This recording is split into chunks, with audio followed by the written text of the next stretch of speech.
Good morning, everyone. I'm really pleased to have you gathered here for the Nansen Climate and Energy Seminar at the Fridtjof Nansen Institute. I'm Siddharth Sareen, and I will give you a very quick overview of the first part that we're commencing now. With us, we have Jan Rosenow from the Environmental Change Institute at the University of Oxford. He'll be giving us the first keynote talk on energy-efficient transition solutions. This will be followed by a panel discussion that's moderated by Håkon Jackson Inderberg and features Nives DellaValle, who's joining us from the Institute for European Energy and Climate Policy, where she just transitioned from the International Energy Agency, and with Stephan Niderehe, who's joining us from Multiconsult. After that, we'll have a 20-minute break, and that will be followed by the second keynote with Mette, who is joining us from the Center for Energy Ethics at the University of St. Andrews.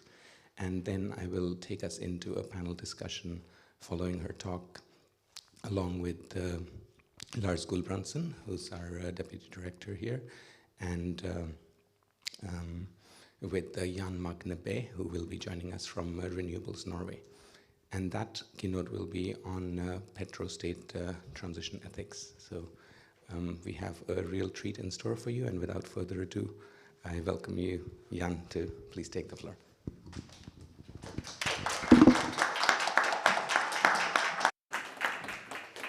Thank you very much. Oh gosh, this is very loud. Is it loud for you as well? I can hear myself very loud. Thank you.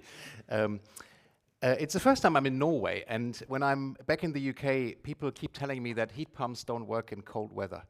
And I just walked around Oslo, and there seem to be an awful lot of heat pumps in Norway. And I also keep hearing that electric vehicles don't operate well in cold weather.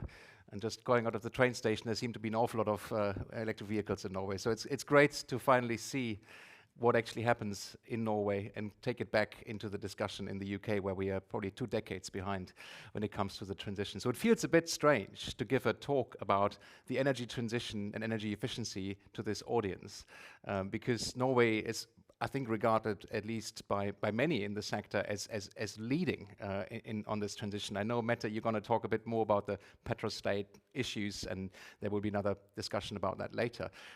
But from where I stand, Norway is already miles ahead of where other European countries, and certainly many other countries around the world are. What I want to talk about this morning is the energy transition and efficiency, because that is often an overlooked issue in my view, and I've worked on efficiency for more than 20 years now.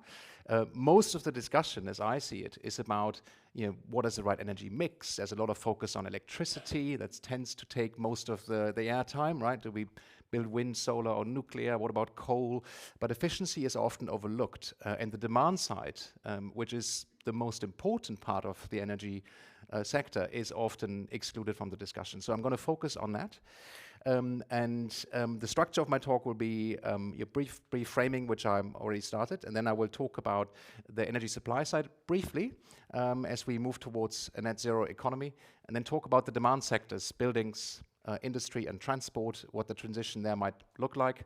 And then I want to talk a bit about policy and how we can actually unlock some of the efficiency improvements that we will need to achieve, and then conclude by talking a bit about communication and the narrative about the transition, which is something I'm deeply passionate about.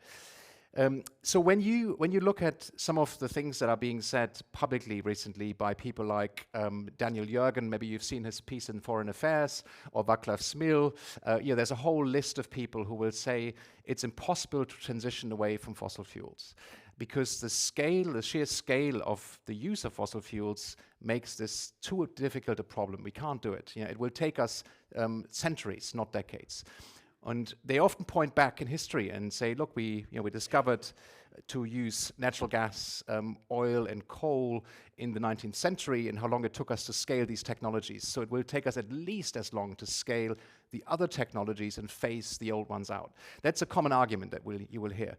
But what I think these arguments often underestimate is that the technologies that we're going to deploy will unlock vast efficiency improvements. And the term that is often used, I think, is the primary energy fallacy, because the idea is you have to replace all primary energy, and that will be impossible. But we don't have to, and I will come back to that in a minute.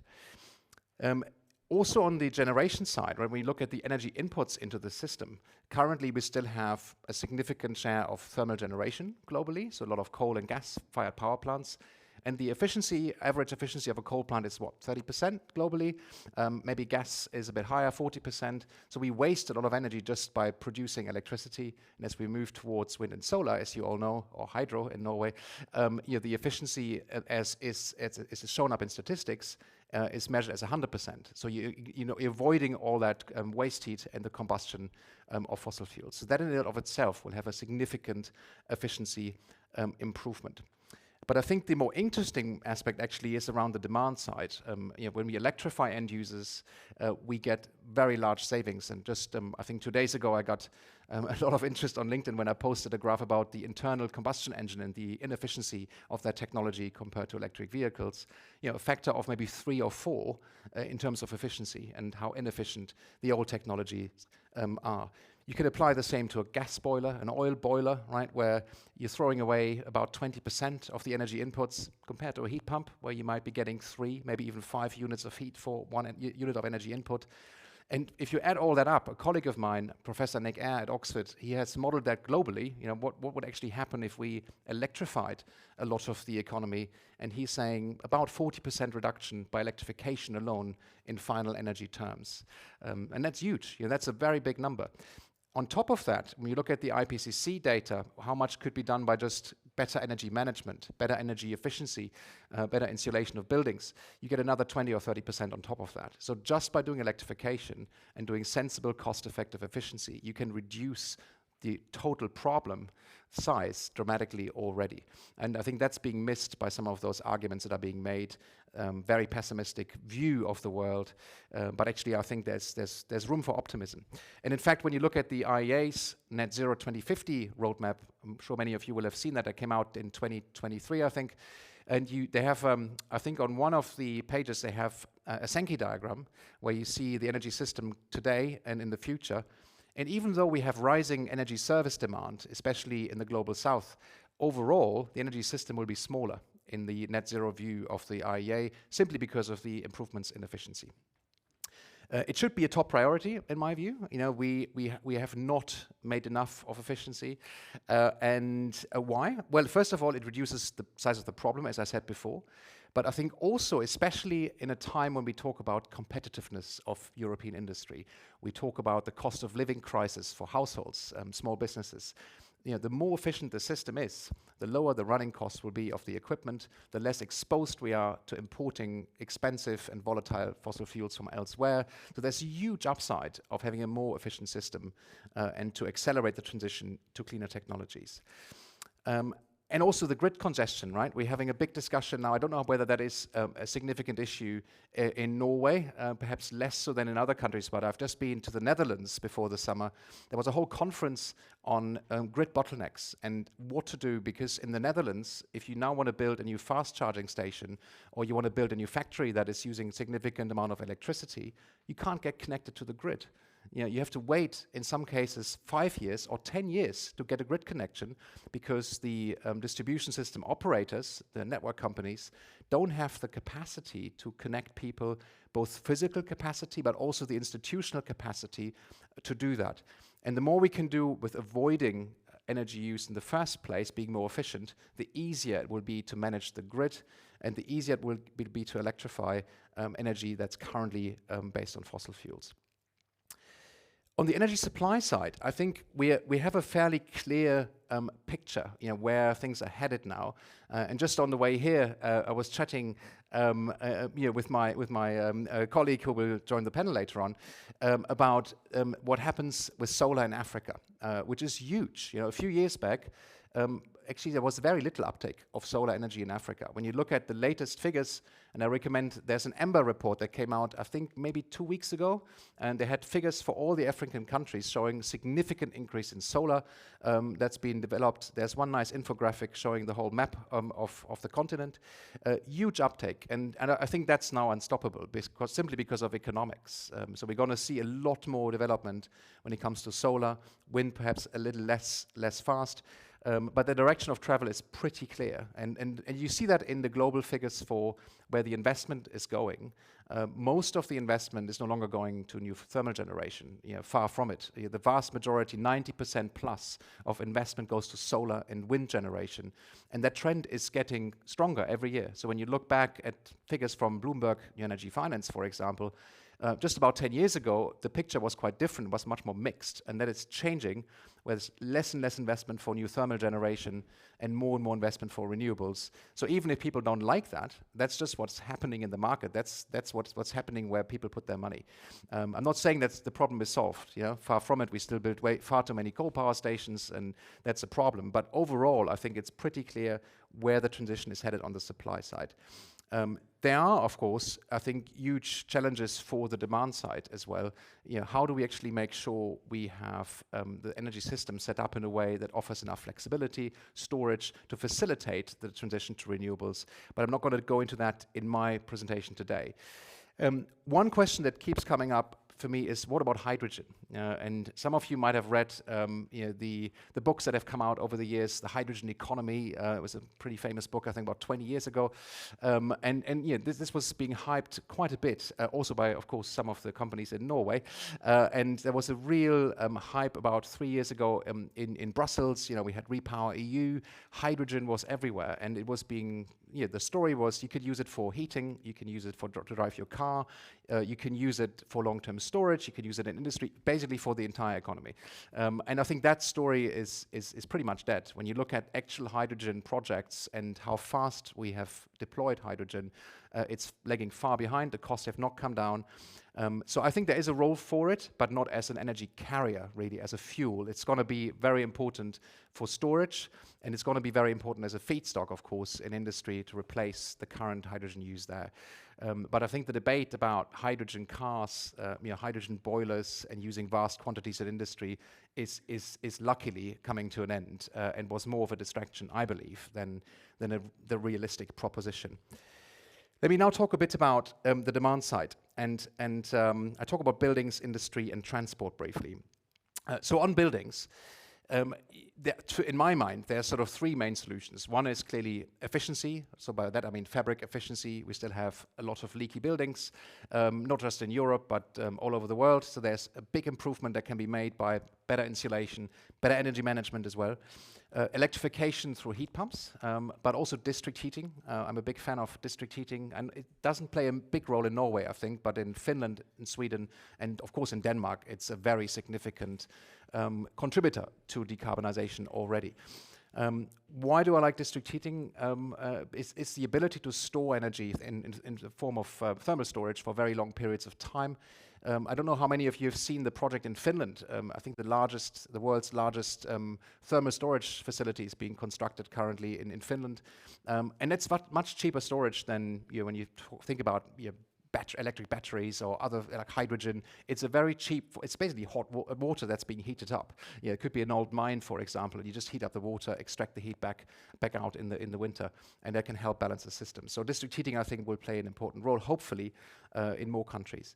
But I think there's also another issue around better fabric efficiency, and that is around managing the energy system and flexibility. So a very well-insulated home, you can pre-cool or preheat. And we have seen this summer, again, in many countries, air conditioning making headlines because people were buying new air conditioning equipment, doing the heat waves. I think we're going to see a lot more of that. The more efficient the buildings are, you can actually then avoid some of that cooling demand in the first place, but you can also use a building a bit like a thermal battery, where you shift heating and cooling loads around.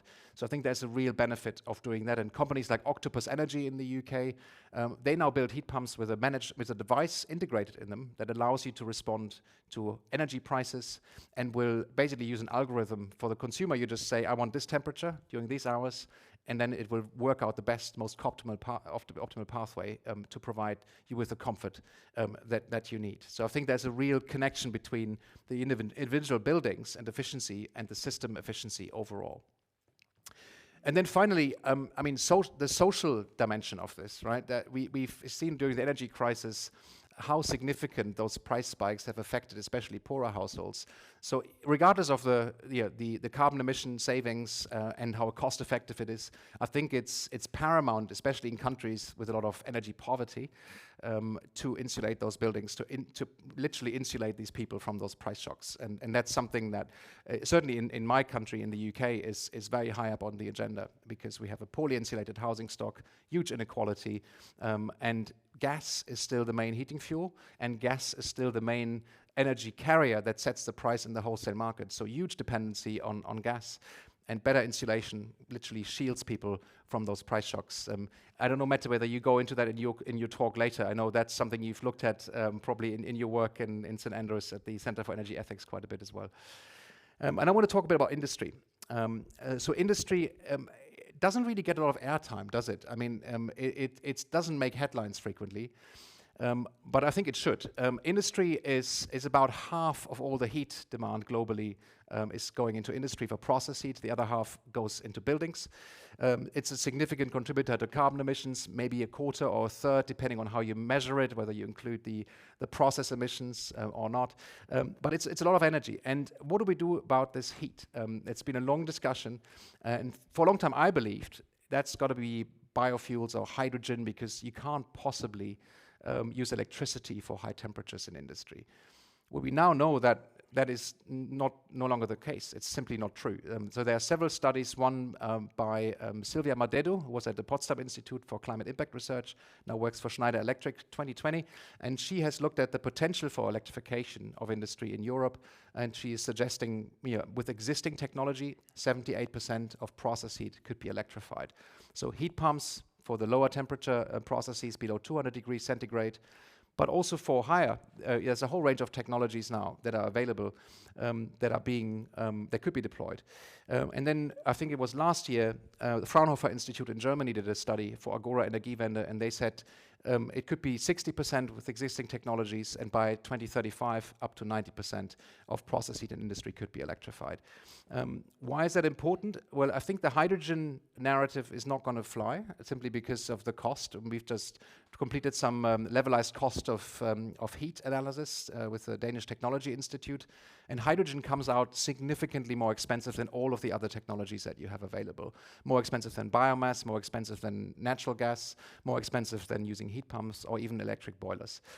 So electrification, I think, will be very important when it comes to industry. Also for the reason that the dependency on imports, I think, should not be underestimated when it comes to industrial production in Europe. And I think we have to find a way of doing this whilst remaining competitive. That will be the interesting question.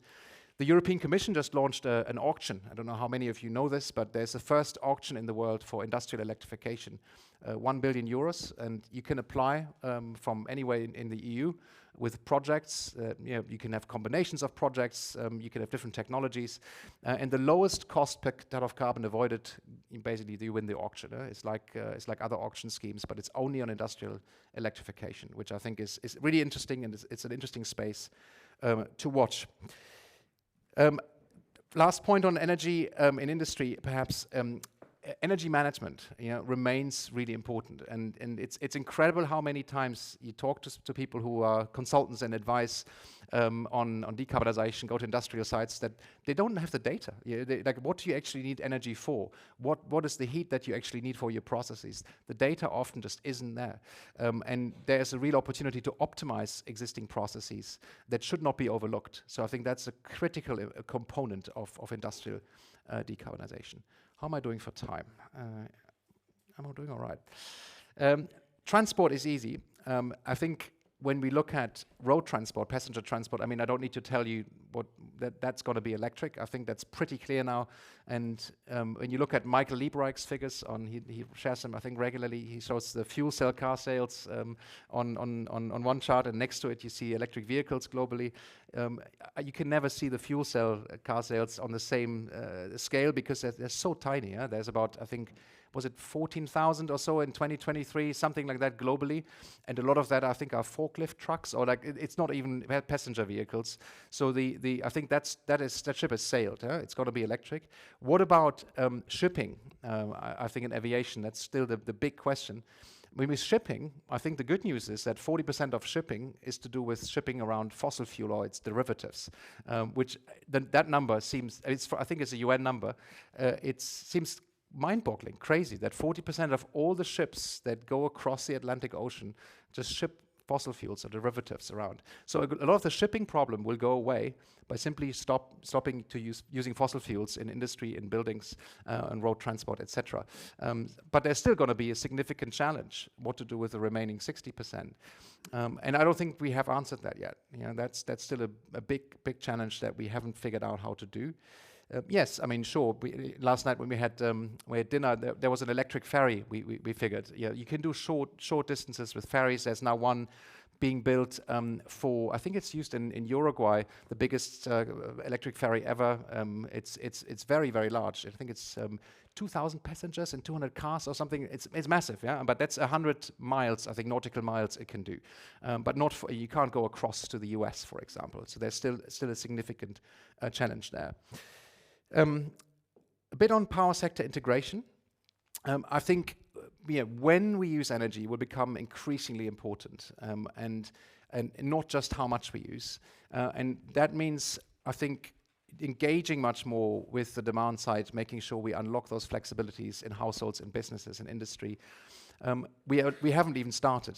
There's very little flexibility potential that has been extracted from all those devices that we now install, and we see the effects of that if we don't do it. We have negative electricity prices in Germany, which seems crazy. You could just operate the batteries more smartly. People could charge their cars. There's so much potential. And I think we still have a long way to go on flexibility. And what do we do with long-term storage? I don't think we solved that. There's no market for long-durational storage, really. There's a market now for grid-connected batteries, but we're talking 4 hours, maybe 8 hours. But we're not talking weeks or even months. So that is a huge issue. Perhaps not so much in Norway because of your significant hydro contribution to the mix, but certainly it's a huge issue in most of the other European countries. A few words about policy. I think one key to actually do all of this is going to be to have the right taxation and the right levies on different energy carriers. We currently do the opposite in many countries. We actually overtax electricity and put a lot of the policy costs for the transition onto electricity bills, and then fossil fuels get a free ride, right? So we've looked at this a few years back, and I think the only countries that have done fairly well on this were Norway and Finland, Sweden to some extent, but most other European countries, terrible. The carbon tax on fossil fuels non-existent often, but electricity is subject to the European emissions trading system.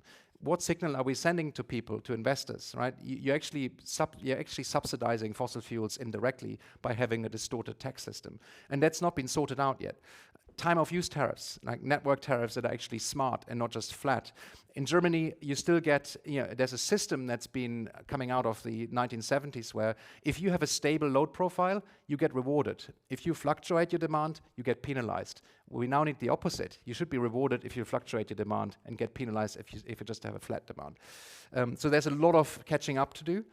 And then I think the other one is, we need to have much more accountability for policy. We see too many policy targets being set.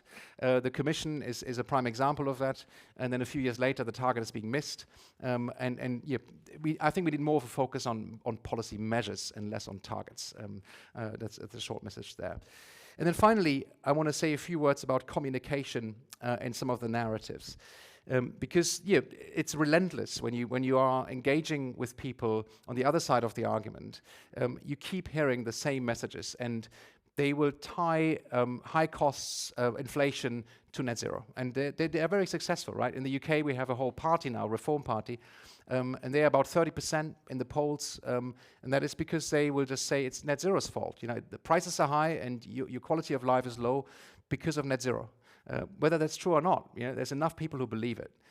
And what is the counter-narrative going to be? And I think that's where I think there's a lot of work to be done around a more modern, a much more efficient system and a positive vision, rather than just trying to dismantle the arguments from the other side. That doesn't work. So I think we need a new vision, like a reset more optimistic vision of how we can do it, a much more efficient, much more resilient, and cleaner energy system. I mean, who wouldn't want to have that, right? But I don't think we are there yet in terms of actually communicating that vision well. And finally, I think efficiency, is sometimes seen as a bit of a competing issue, with renewables or electrification. I think it's actually at the heart of it. To come back to the beginning of my talk, I think that this is a feature of the transition. The feature of this transition is it's going to be a much more efficient energy system at the end of it, and not enough people know about it. So I hope we can change that. Thank you.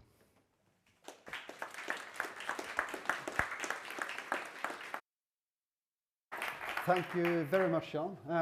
I would like to invite the panel, and you're already here, so maybe you could take a seat over there. And I would like to invite Stephan and Nives as well.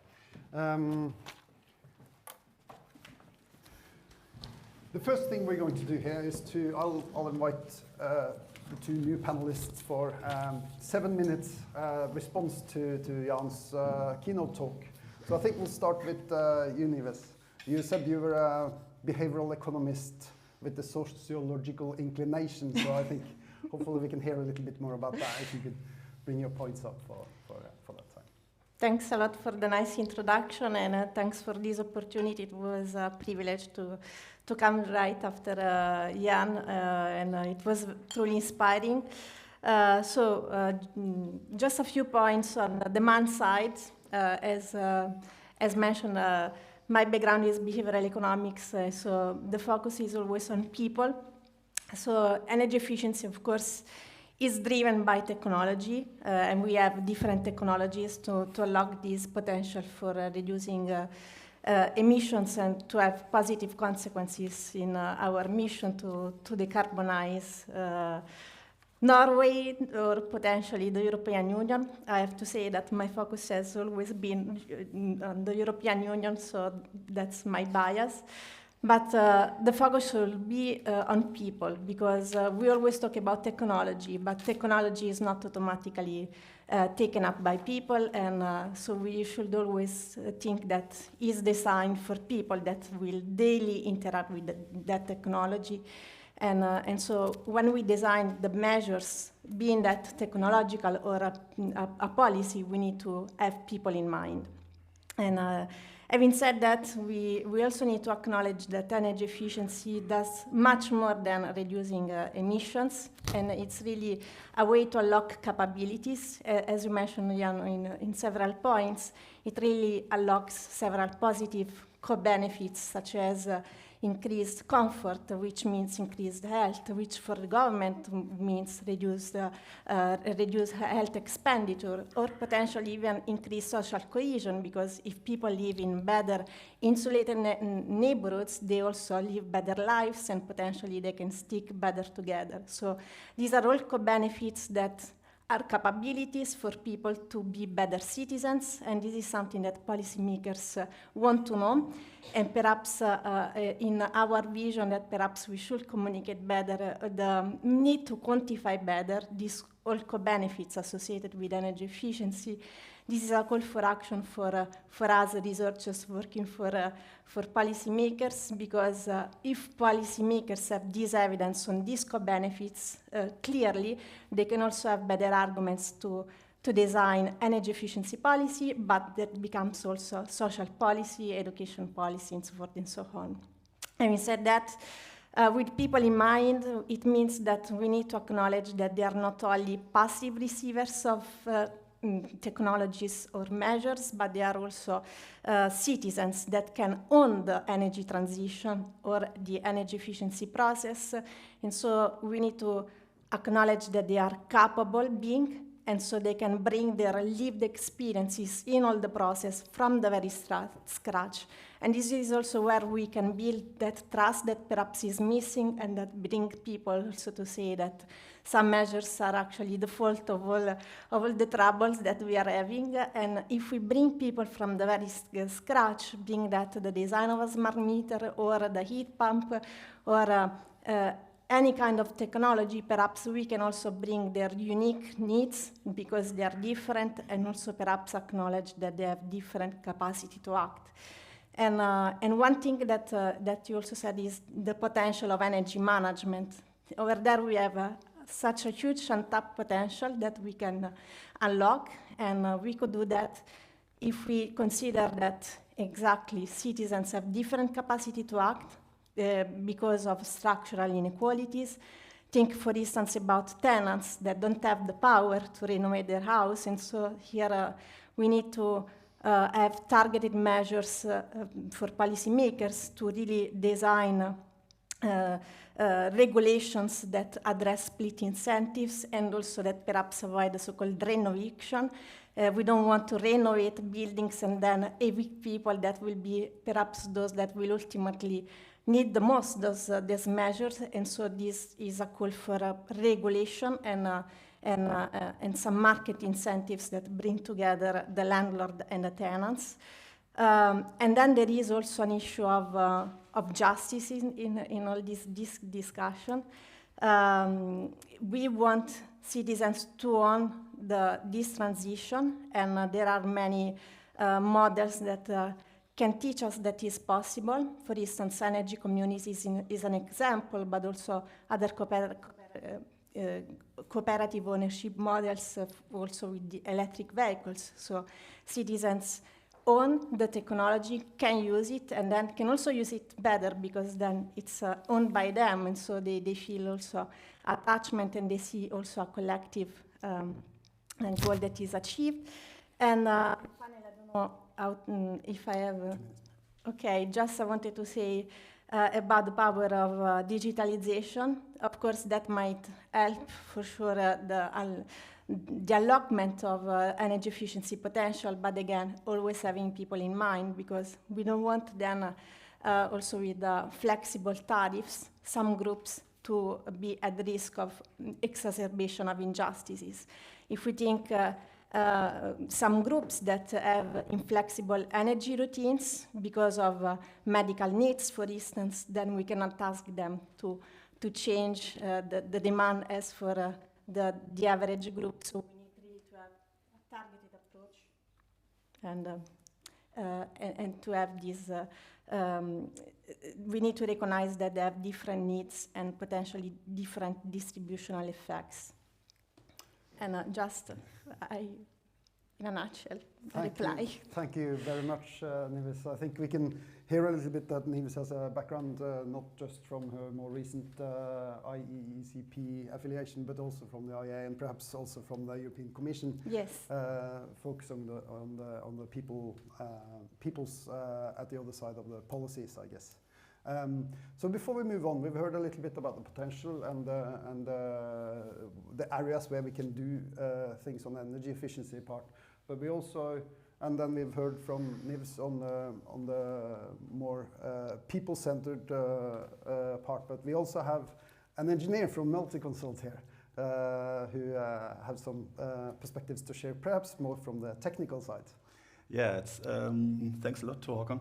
Actually, I think I'm going to spend more time on the policies or the missing policies. But just for me, I'm a civil engineer and I work with Multiconsult with a solar energy, smart grid and storage team.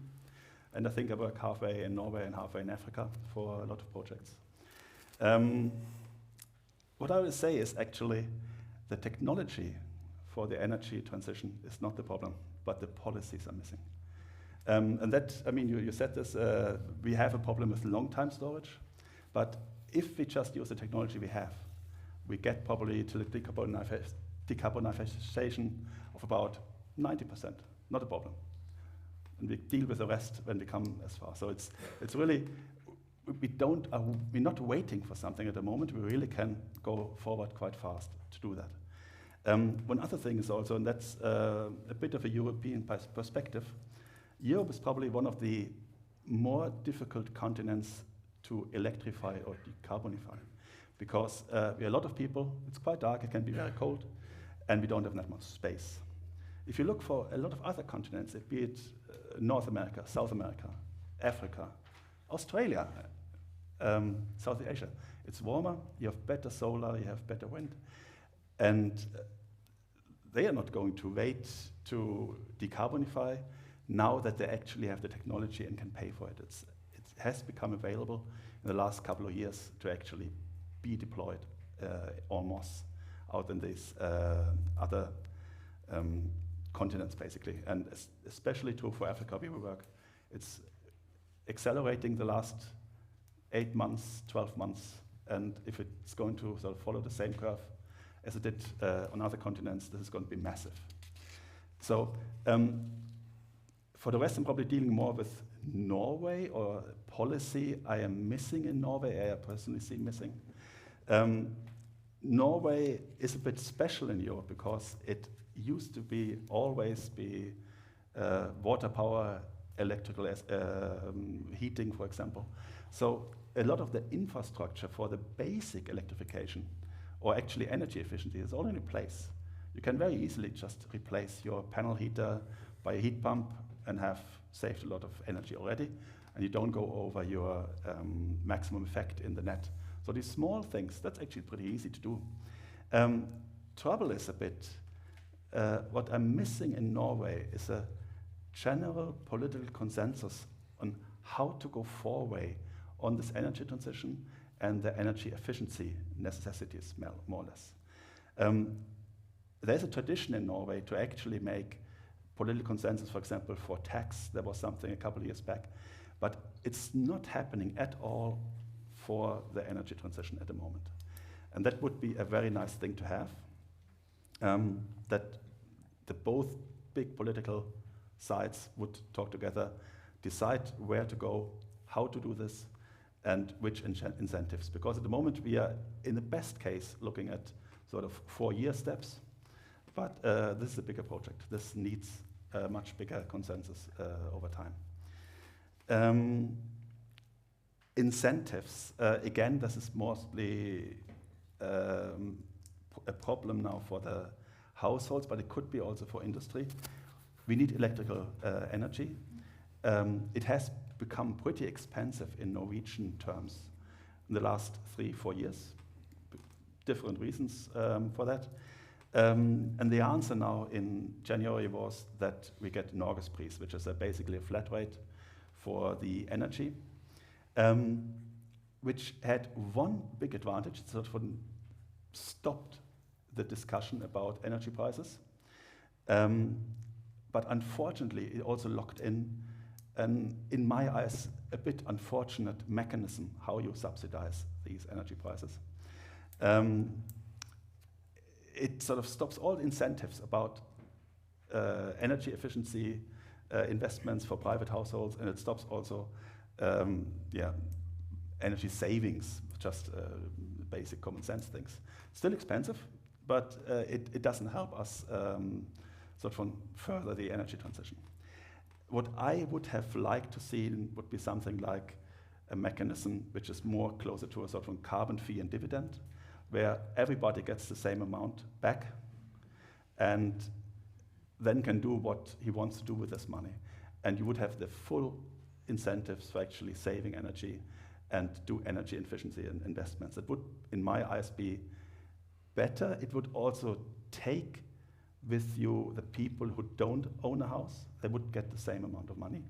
And it would probably also be easier for the industry then not to have to deal with higher energy prices because the consumers in the households sort of just waste it. I'm not sure this is going to happen, but it's at least a possibility. Another thing would be, that's actually come pretty far already, would be make energy flexibility easier, both for households and for industry. And here actually Norway is doing some things. I think Denmark and Sweden in the Nordics, they're a bit further than we are in Norway. But on the household side, it's already today possible to use your smartphone and very easily just sort of connect your car or your heat pump to your energy provider and say, I want to use the cheapest tariffs, like Octopus Energy in the UK. And you charge my car when you see fit that it benefits the grid and you have the cheapest prices. That's possible already. Trouble with that is a bit, there was a survey. Okay, there was a survey about why people are not wanting to use this technology, and that's, at the moment, it's coming from the energy companies, and they don't have the best name in Norway at the moment. But that's another possibility. There's also Euroflex, which is a project for more commercial side flexibility. They are trading with distribution network providers, flexibility on a larger scale. And one thing, actually, that's again the data, that's my last point. It's amazing how little we know what kind of energy we will need at which place in the future to decarbonify, especially industry. These days, it's so like you have to say to the distribution net provider, I want to make, I need more energy that much over the time. But the distribution net provider will only then know and start thinking about building out the grid, new transformer, whatever. There is no database at the moment, and I think that's also true for the most other countries, where we know on a pretty granular basis where we will need energy before the companies said to the grid provider, we will need this energy. There's a big lump. We know we use about 30% of energy in Norway is still fossil fuel-based, but we don't know exactly where we're going to need it, and that's the problem with the grid constraints also in the Netherlands. They haven't planned in beforehand. They waited always till somebody said, we need now energy, and that's too late to start building the grid, which takes 10 years. Thank you very much, Stephan. Planning always is a tricky business. Yeah. So we have had three different perspectives that relate to each other, I think, really well. I think we'll move on to exploring some different topics here that are quite pressing, and key amongst them is really that you all said this is really important. You, Jan, you said that it's not really on the radar, but it's really important. It's quite obvious that it should happen, yet it's going too slowly. What is the main reason for this? What exactly is going too slowly? What energy efficiency measures, basically? Well, it's always been going too slowly, right? But it depends, I think, for a long time, people campaigned for deep retrofits. I don't know whether that's a term commonly used in Norway, but in Brussels, there was a big campaign. It just didn't happen. I mean, deep retrofit rates are 0.1% in Europe. They haven't changed, despite a lot of attention.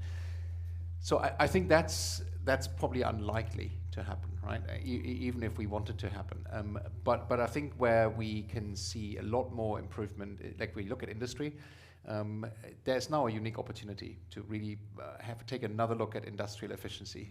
And the last 20 years or so, about a third of energy demand in industry was reduced compared to where it would be today. So we would use a third more energy in industry without efficiency.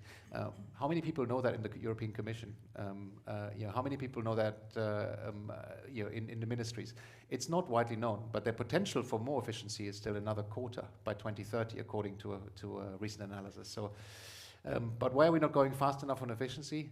Because it's always, I would say, it's always easier to focus on technology you can touch, a solar panel, a wind farm, and politicians, they're more attracted to that than reducing something that you can't see, I would say. That's always been the problem of efficiency in this How debate. can we overcome this kind of barrier then? I think to my very final point, I think, was around another way how we frame the whole transition and the vision around it.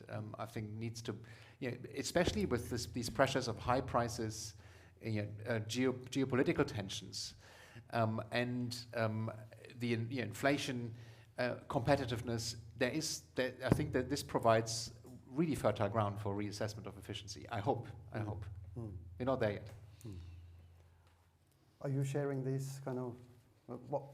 From your perspective, what is the... Yeah, exactly. I totally share what Jan said, especially on changing the framing on this vision. And maybe it's the overuse of the words use less, reduce. Sometimes they are negative framing, that in behavioral terms, this might touch a bit of our cognitive soul, and the negative, we don't like the negative somehow. So perhaps this using less is associated a bit to sacrifices as well. So we should really change the framing and seeing energy efficiency as an opportunity. so something from which we all can gain.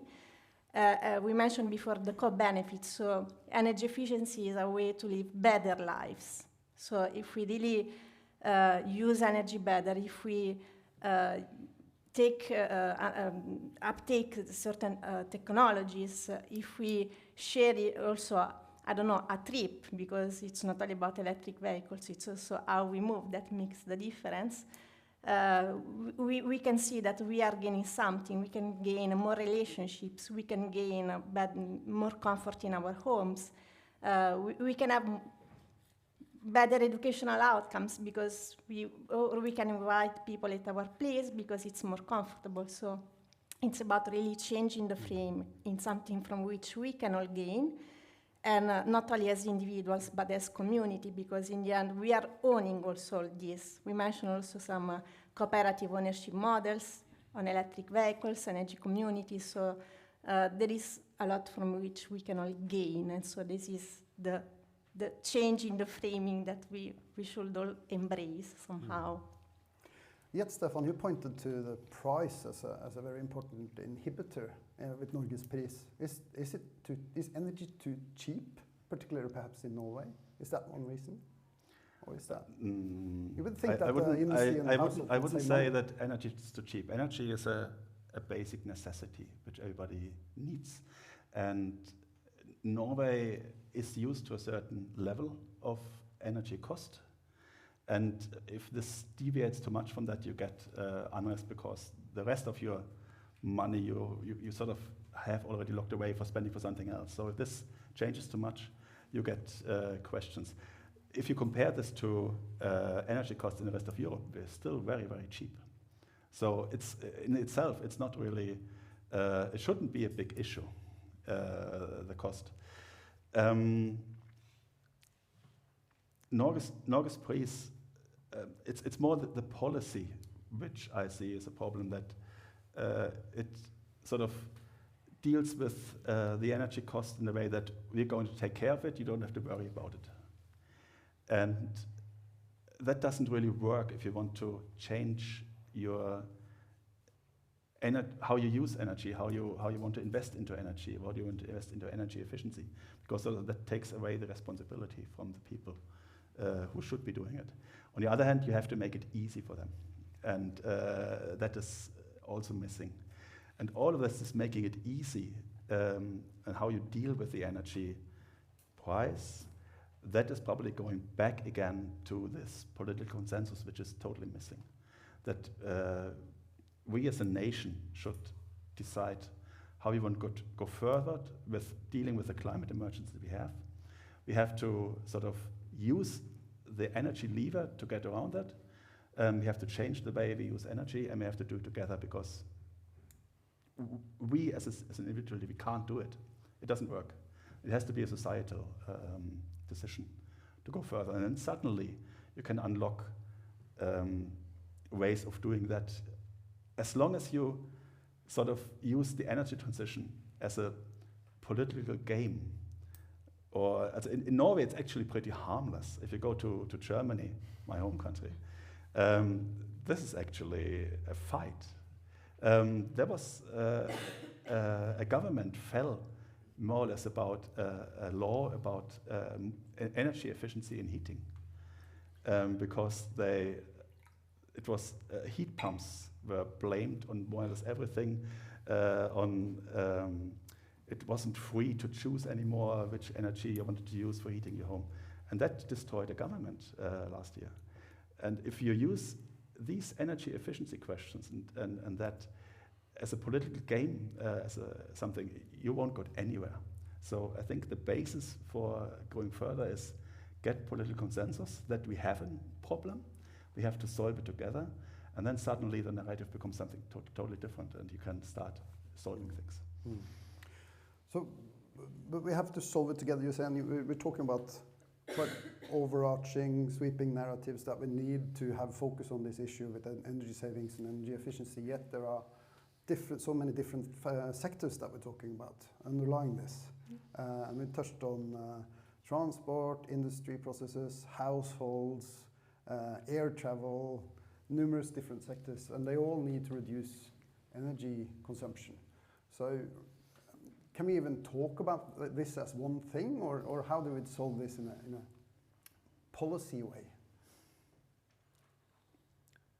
Well, I can have a go at that question. Now, I think you have to segment by sector. You could have very sweeping instruments like a carbon tax, and that is helpful. But if you really want to go further and faster, you have to have more targeted instruments, like the auction scheme I mentioned, or you need building codes that drive improvements. We still have new buildings that are being constructed and connected up to the gas grid, or install oil boilers, not in Norway, but in many countries around the world. That's common practice. Only now are we beginning to, maybe we should have building codes that prevent new buildings from using fossil fuels, because it's so easy to construct new buildings without fossil fuels. It's not difficult, as you know, but that's still common practice in a lot of countries. And so I think you need a more targeted approach if you really want to make sure that in each of the sectors we're doing the right thing. I don't think a carbon tax in and of itself can solve it. I mean, that's the old debate between the neoclassical economist who would say we just have a carbon tax and then magically everything will fall into place. The problem is, in reality, the carbon tax is never high enough in most cases because of politics, because there will be massive lobbying against a very high carbon tax. It will not happen. It's not high enough to drive enough change in all of the sectors, especially in the household sector. I mean, I think actually exposing people to a carbon tax that would drive the sorts of investment we need to see in a lot of countries would be very difficult. And it would happen. Same would happen that we've seen in Germany, right? The government would just not get re-elected, and the next government would come in and scrap the whole tax and get rid of it. So I think you need a more targeted approach, more nuanced approach to do anything. But it's complicated, it's messy, and having worked on EU policy now for 20 years or so, it's not like what you read in the textbook when you study environmental regulation. It's not how it works. It's messy, but in the end, we find a way. I'm more on the optimistic side. I think we will find a way, and a lot of this noise that we hear in the debate, we've got to forget about all of that. And I always remember there's a great book, Innovation and Its Enemies, it's called, by a Harvard professor, and he looks at other technologies in history and transitions. And the best example that he uses, I like it a lot, is about the wine industry in France and how they hated the idea of coffee houses being introduced and lobbied against coffee houses. And then the government was almost doing something about coffee houses and regulating them so there couldn't be as many. And I mean, in the end, it didn't work, right? This is like a few hundred years ago, and now everybody drinks coffee and drinks wine, and there's a happy coexistence. So I think a lot of these problems will be solved just because things are now moving, and I think it's impossible to stop. So you can drink both coffee and wine. Yeah. So what about this distinction? Because we're often talking about energy savings as or energy efficiency as a system needs thing. Right, we need to reduce consumption to free up more electricity, but also there's a need in the grid for transporting the electricity where it needs to be, and there's congested grid. You touched on that too, Jan, and you too, Stephan. So is there what about the one thing is the system need, but what about the distinction between industry on one side and households and the ability to actually make these changes in the households? That's probably your area most, Nives. Can they actually do this, and who can do this? Well, citizens for sure can change, but we need them to be empowered, and we need them to see the vision as well. And something that Stephan has highlighted, that the change needs to be seen as a shared process. So, and that's why we cannot just ask people to change and accept a tax or a technology the way it is, but we really need to have their voice in the process, so from the very scratch. And so we also need to take into account that the capacity to act of households, which is the sector, if we want to call them in this way, which is more under my expertise. Households have different capacity to act, and so they might have intent to change if they see that there is a need to change, but there might be some structural inequalities that need to be addressed first. And so there need to be really a collaboration between policymakers and households. And there might be also some intermediaries that can make that change simpler, easier, something that also Stephan has highlighted. And one thing that now comes to my mind is the example of one-stop shop that in the European Union has been really highlighted as a key instrument to deliver the change in the building sector, to make it easier. Because in the end, it's not that citizens don't want to change, don't want to renovate their house, but sometimes it's really about the decision-making process that is too complex. And so the idea of really going through all these steps and to dealing with the different actors along the process might prevent them to engage in this process. And one-stop shop can not only make the process simpler, but can also increase the trust in all the process. And this is a change renovation decision that can have a huge impact, because the building sector, we know, is one of the most emitting sector. And they can also reach the most vulnerable households. So sometimes they can also act as mediators between landlords and tenants that don't have that capacity to renovate, and so they can ease that change. So it's really targeting those intermediary actors and empower them. So it's not only citizens that need to be empowered, but also these sort of intermediary actors, such as one-stop shop. And this is something that is happening in the European Union, for instance. This is probably something we don't have too much in Norway, in intermediaries assisting vulnerable households, for example.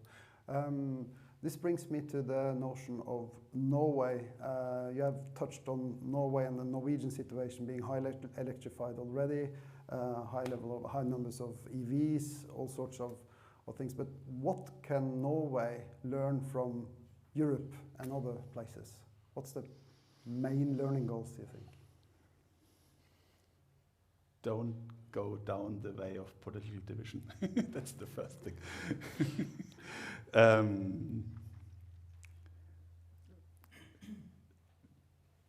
I think if you just think about electrification, actually there's not too much that Norway can learn from others at the moment, because the West is basically behind.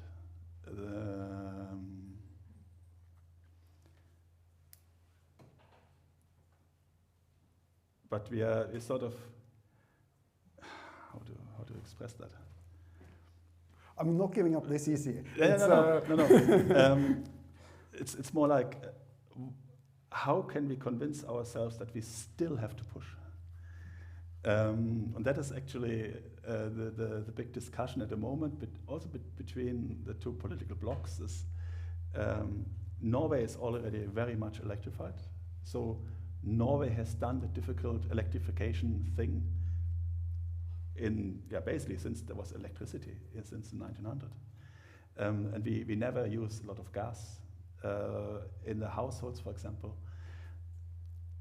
But still, we have to get down also the rest, which is transportation, a lot of industrial processes, and energy efficiency in households. And again, that's political. We have to be clear that we need to do it together. We don't have to see what happens after the next election. And that is something which is probably something which we have to do. It's not necessarily something we can learn from the rest of Europe, because it's not better there, but that's something I'm missing, and that would probably help a lot in starting things moving faster in Norway. I was thinking also we should probably do well to recognize that Norway has been lucky in having all these waterfalls and, yes. Thereby being able to electrify. Absolutely. I think we need to move towards wrapping up. So I would like to just do a short round with all three of you. If you could start down there with you, Jan. I'd like you to say, please give us learning points from Europe or elsewhere, but could you say something about your you have all been talking about the need for a vision of a transition and a boost energy efficiency. So if you could add your main vision for how to do this along with the learning goals, perhaps that would be great. Yeah, I think I set it out in my talk already, right? But I think a heavily electrified energy system will be a key feature, a much more flexible energy system, a much more efficient energy system, and one that relies primarily, not only, but primarily on renewables. And I think that's the vision, right? It's going to be difficult to do this, no doubt. But I think that is the vision that at least I have in my mind when I think what should 2050 look like, and an energy system that is affordable. I think that's often overlooked. It's very easy to get into a kind of technology debate and then ignore the fact that this has to be affordable for businesses, for households. So that a fair, efficient, clean energy system. That at the highest level, that would be my ambition, and I think most people should be able to subscribe to that. Yeah? Stephan? I think it sort of do it for Norway. What I hope is going to come is political consensus. Afterwards, a very much the hard, basic data work. Where do we need energy, when and where, and not wait for this to be officially known until we start thinking about the grid to get energy where we need it. That's the engineer in me saying that. And for the rest, I'm actually pretty optimistic about how things will develop on the energy efficiency and energy transition side. A lot of things have happened the last couple of years. And I'd like to sort of say Norway as a nation should be a bit cautious about its prospects of its major industry, the oil and gas industry. Things might change faster than we perceive in Norway outside in the world. Thank you. Is that a vision you would back up? Just maybe also from the learnings from the European Union to consider even better citizens as partners, not only as users or receivers of measures, but as partners in this process. This goes back also to the political consensus that you were mentioning, and this is also a way to make the vision embraced, because otherwise if citizens are left aside, they wouldn't know all the benefits that all this process will bring in, and also they might even bring their unique experiences and inputs and complement also these more technocratic, if you want, approach. And this is the only way to create that bond that is needed to make the process embraced and not contested, because otherwise there might be a risk. I think that's an excellent wrap-up. Thank you very much. Then we have, I think, a higher vision of getting the agenda set for more and increased energy efficiency. We have a political consensus as a primary need, and don't forget the citizens and bring them on board. Thank you very much, all of you, and please give them a round of applause.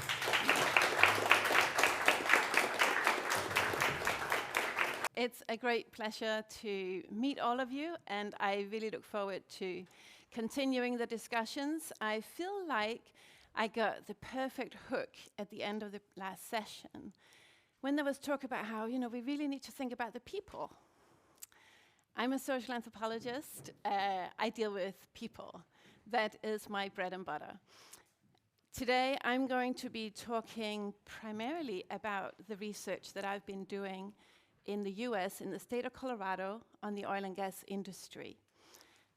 I'm going to be framing it very briefly with some of the things that have been going on in the States, especially since the Trump administration came to power. After a brief framing with some of these recent policy changes, I'll be diving deep into the oil and gas world. So sit back, and then, unfortunately, I couldn't have photos, but just imagine you're in a cinema, the state of Colorado, which has beautiful rocky mountains, golden aspens, skiing, and then we have the oil fields. The oil fields are anything but that. The oil fields are high altitude plateau. You have buffaloes, ranches, and then you have 35,000 active oil and gas wells. The oil and gas wells are positioned pretty much anywhere, very close to primary schools, residential areas, airports, stadiums, and my fieldwork was in the oil and gas fields. Okay. So, talking about the US, it's quite a shift, I think, from the previous panel, where we talked about Norway, we talked about the EU. A key thing, I think, that connects both sessions is to think about how to reconcile, when we're talking about petrostates, a dependence on fossil fuels with decarbonization agendas.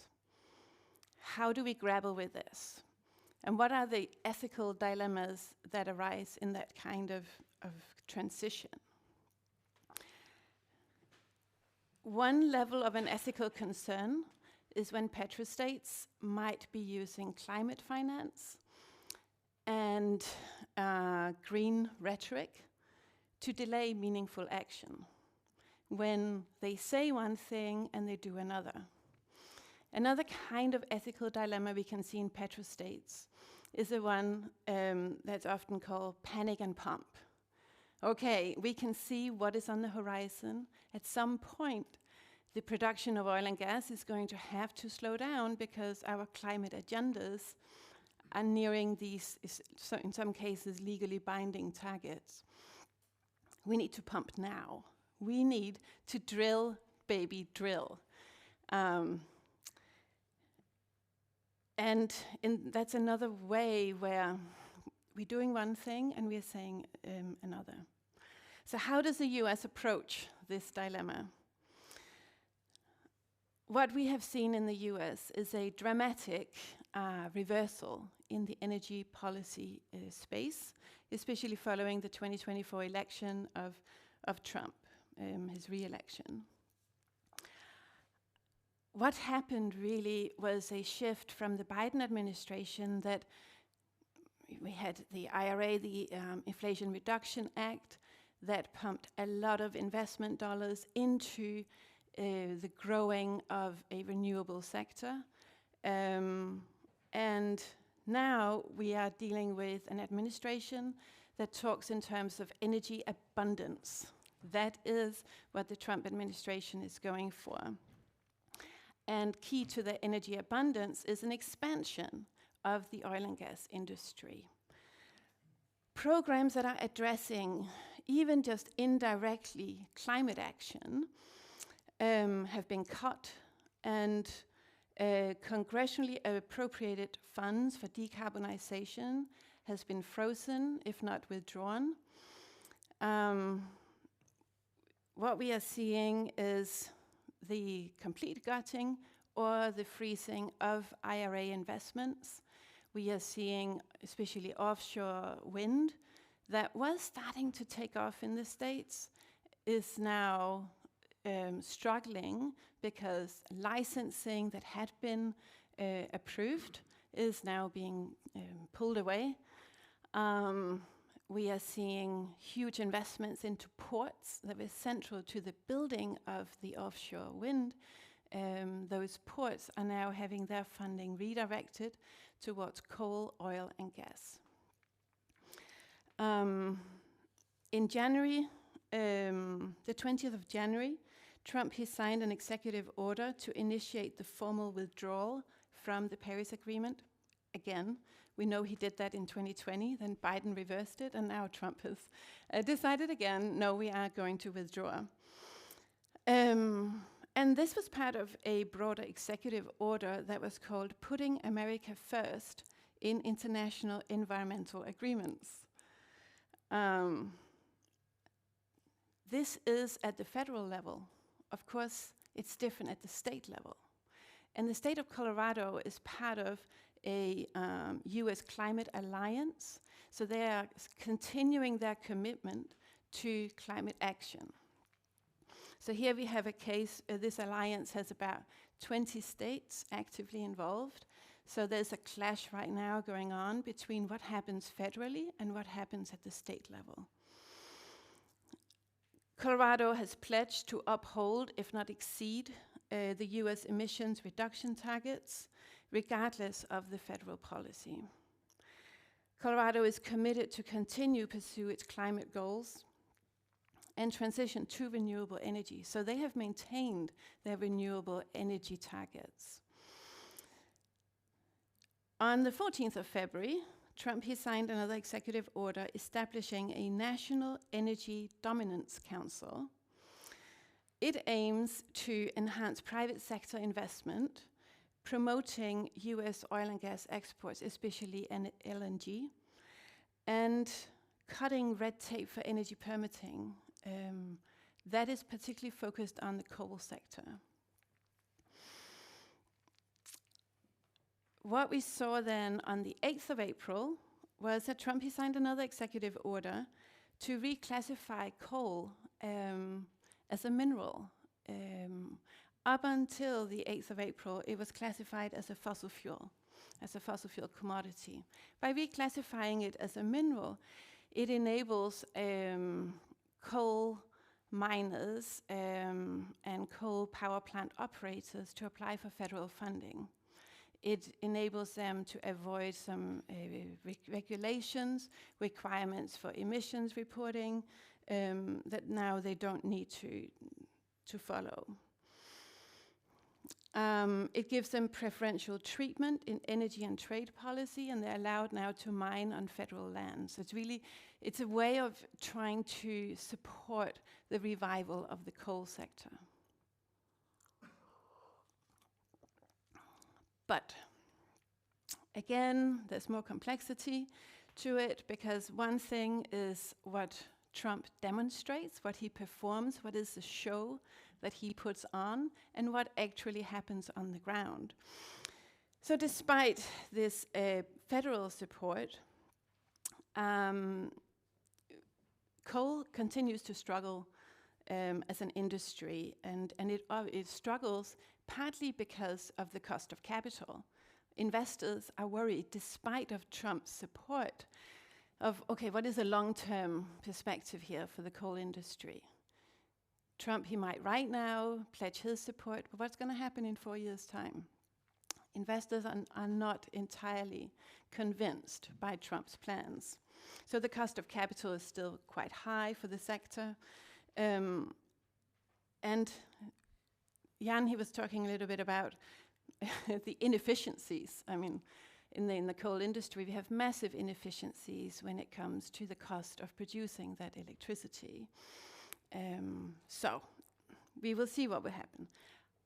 However, the U-turn that we have seen in this energy and climate policy space is partly the product of electoral outcomes, where you have had voters that have now put in place a different administration, but it is also, importantly, partly the result of a battle of values.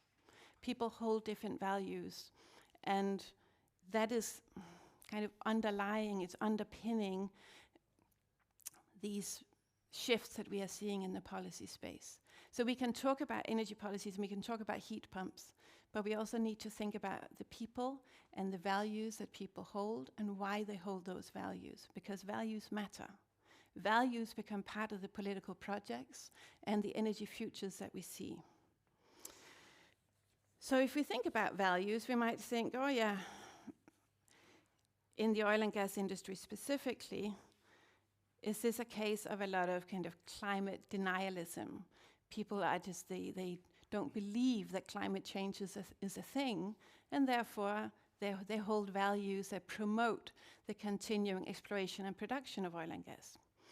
It's not that simple. So briefly, anthropology, because I never take for granted people know what that really is about. Essentially, what we try to understand as anthropologists is how do people make sense of the world? And in trying to make sense of the world, we do field work. So I started my fieldwork in the state of Colorado in 2013, and it's ongoing. So fieldwork is a massive commitment, and it's ongoing. We believe that in order to understand people, we need to talk to people. We need to spend time with them. I often stay privately with the people that I study. I live with their families. I go to work with them. I go to the church with them. I go on dog walks. I go to business meetings. I'm there when there's been an oil spill. So my fieldwork on the oil and gas industry is very diverse. I have focused my research both off-site and on-site. So I have a lateral view of the industry. So a day for me can be where I'm out on site when there's drilling. There might be refracking, fracking, and then I'm hanging out with the crews. We might be going together to a local kind of hole-in-the-wall place and have tacos and iced tea. We might be going out in the evenings for drinks and to the bars.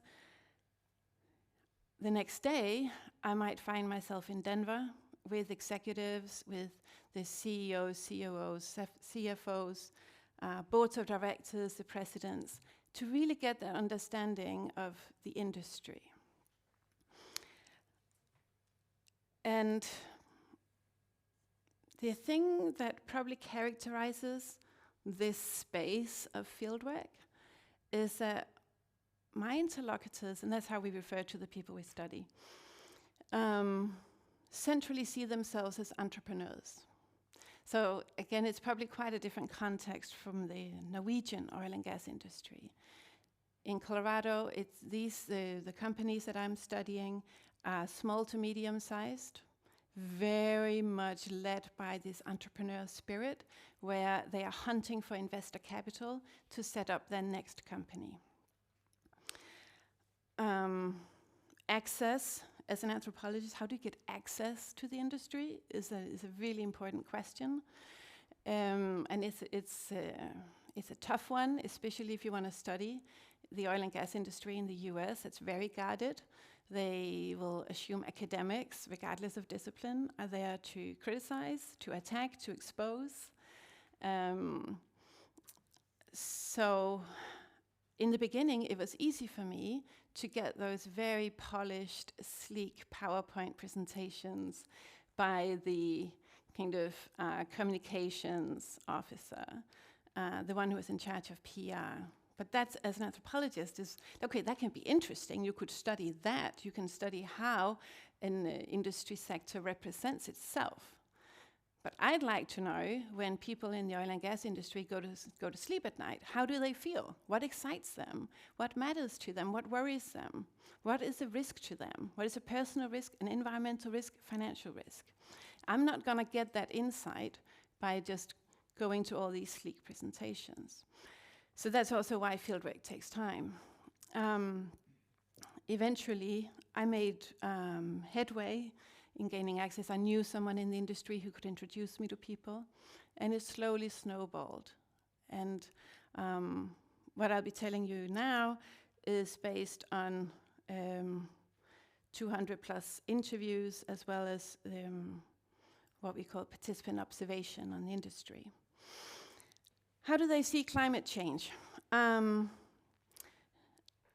Climate change is one of those topics that probably for the first 5 to 7 years, I couldn't really talk to people about, because my fieldwork coincided with the first period of the Trump administration.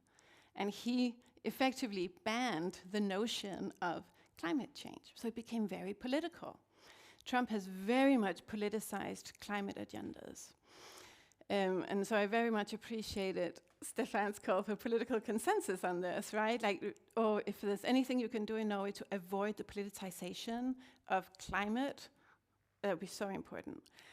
In the US, it's not like that. It's heavily, heavily, heavily politicized. So climate change was only something that I could really discuss with my interlocutors once we had established trust, once people felt like they could talk to me. And just to generalize a little bit, their perceptions closely intersected with their faith. In the oil and gas industry in Colorado, I would say most of my interlocutors are Christians, and quite a few are explicitly and very actively practicing Christians. And their faith informs so much of the work that they do. When they talk about climate change, many of them are worried. They are deeply worried, but they don't see it as an emergency. They see it as something that will require action, but not now. For them, what is more urgent is to create value and render the environment productive. That is what they see as the real task that they have been given by God. They see themselves as stewards of the natural resources and make sure that they're being used in the best possible way. So to not drill for oil and gas for them is a waste. It's an inability to be productive. So productivity and environment, they sit very closely together with a nexus where you also have faith and God. Where does that kind of ethos of rendering the environment productive come from? In the state of Colorado, the wildcatters, they don't belong in the far distant past. Wildcatters are the ones that drilled exploratory oil and gas wells. Most of them did not find oil, but the ones who did, they became celebrated for their risk-taking, for their bravery, for their endurance, for their just steadfast kind of commitment to find oil.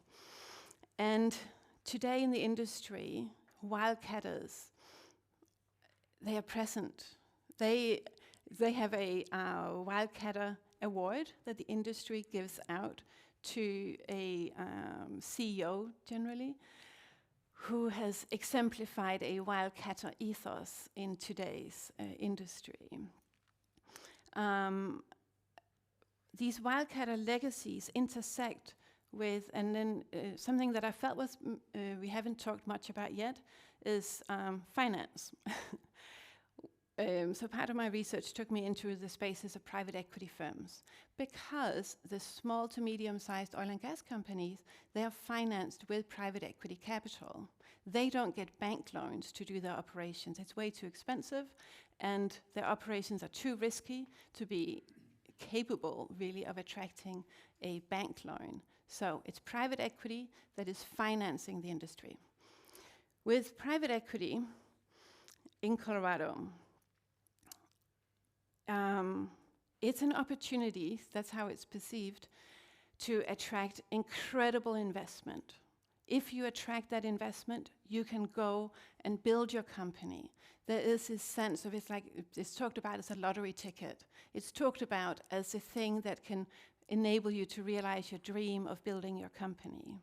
So this kind of private equity, dream big, be ambitious, go out and build that company, intersects with the legacies of the wildcatters and with faith. These are all kind of anchoring points for the kind of values that people in the industry, they hold.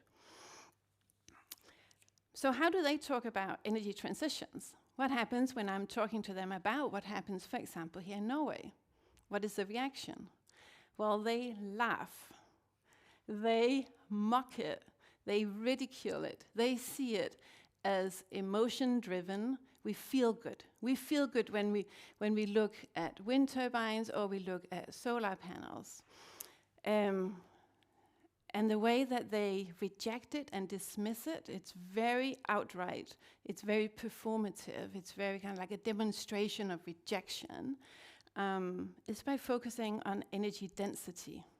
So the fact of energy density is constantly being used in discussions, in arguments, as to why oil and gas will always be part of the energy future for the US.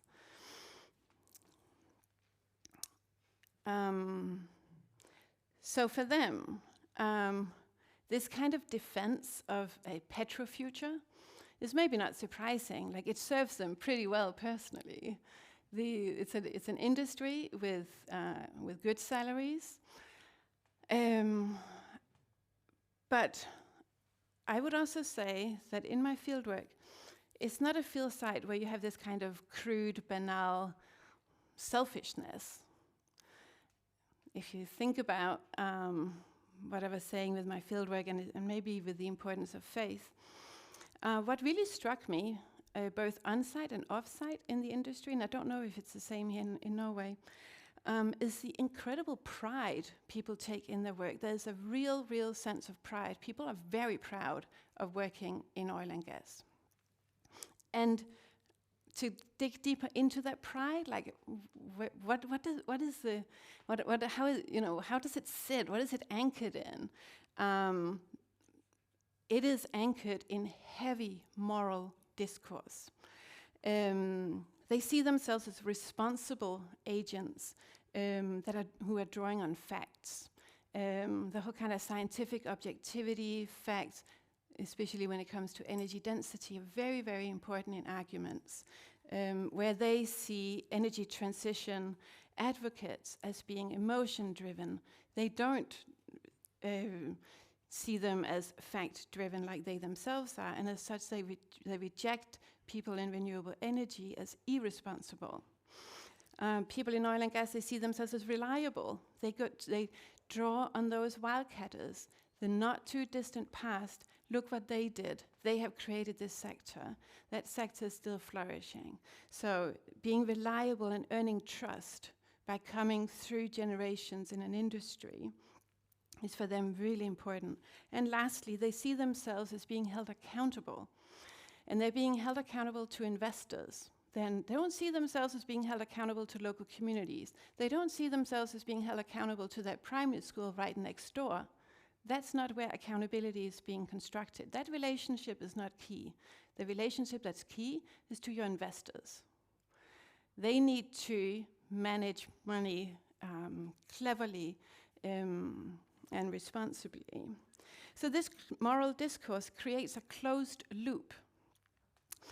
It's an energy future that is morally construed in terms of and within entrepreneurial capitalism.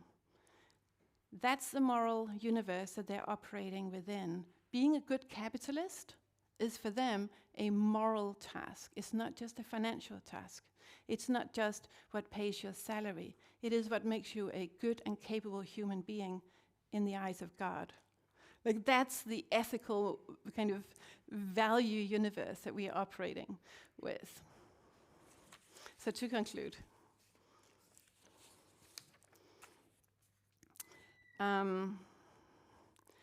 I couldn't help but think about how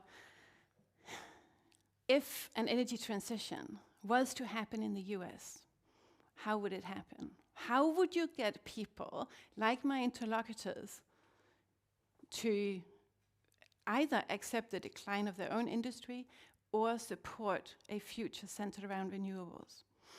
The one area where they are very fragile, very vulnerable, is when it comes to that investor capital.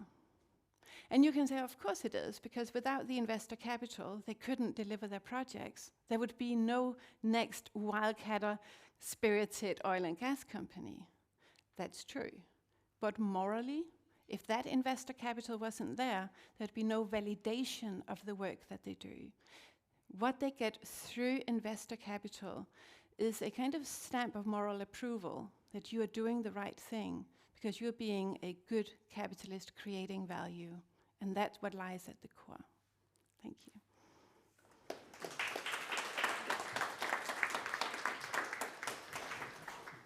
Thank you, Mette, for laying it out both in terms of the Petrostate and also the people who serve really vital roles in an industry that's been incredibly powerful in shaping the world as it is now. I'm pleased to invite Jan Magne up here and also Lars Gulbrandsen. And we'll start with you, Jan Magne, to take a similar format to what we've just seen, about 7 minutes, to also anchor this from your experience of the Norwegian energy industry, which spans both petroleum and lately renewables. Brilliant. Thank you for that thought-provoking speech. You see, I was walking here today, sunny autumn day, feeling quite optimist. I think you took part of that away from me. But I will try to, I don't know if I will make you optimist again, but I will try to find, because you describe a situation which is somewhat,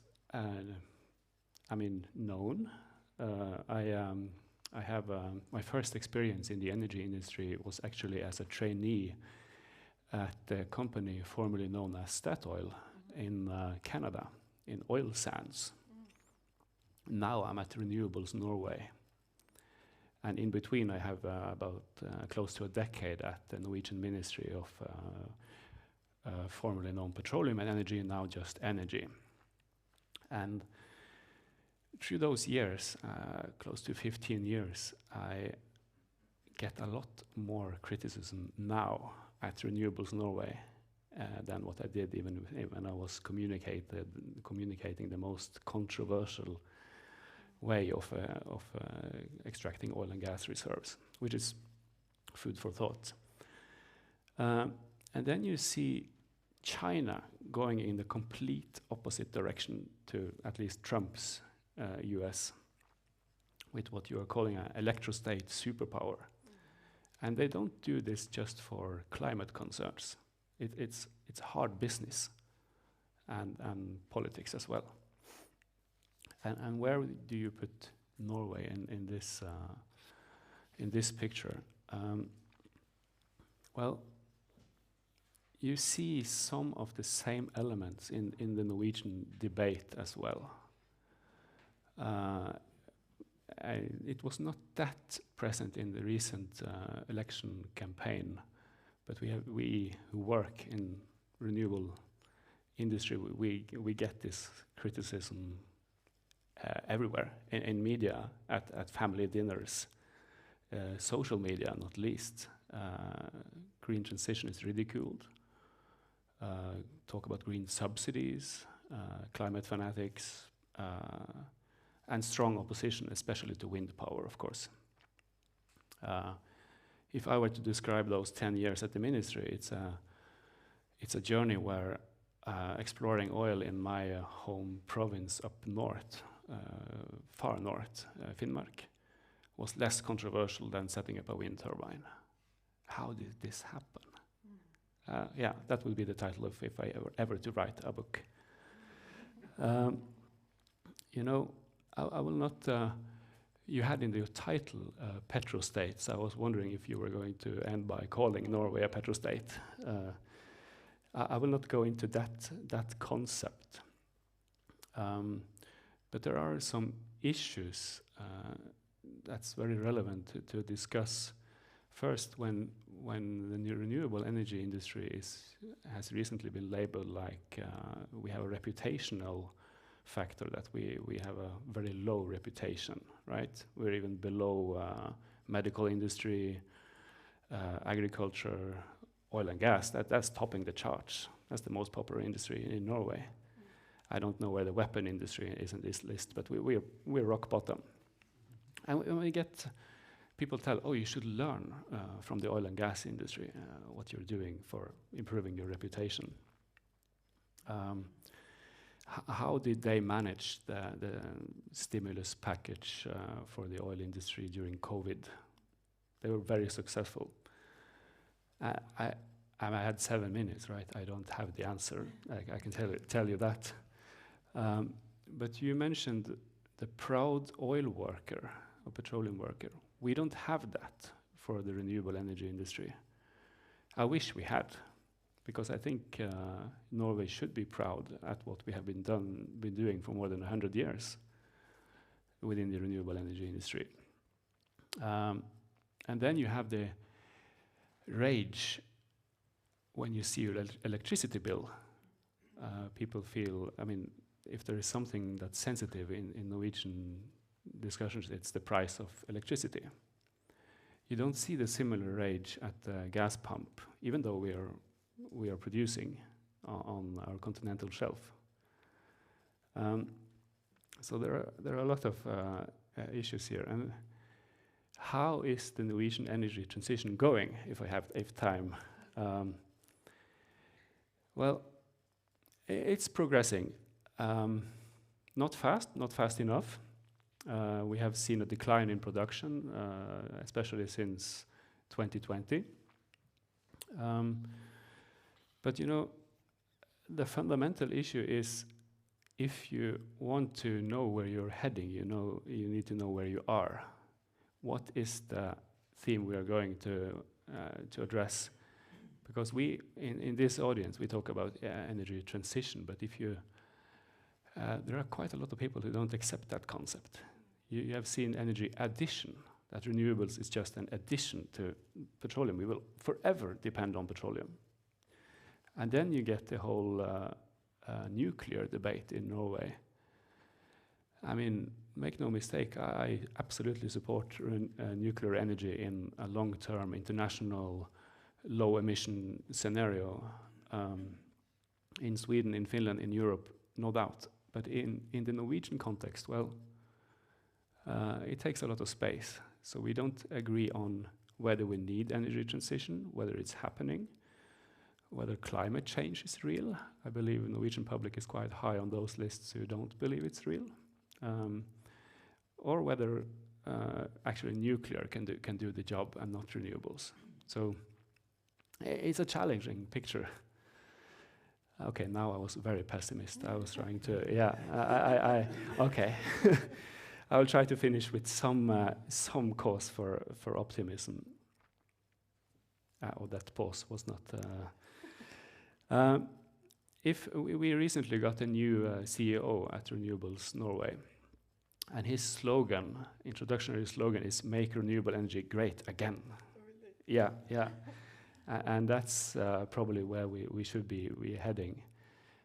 To make it acceptable and to make renewable energy be acceptable, we need people on board.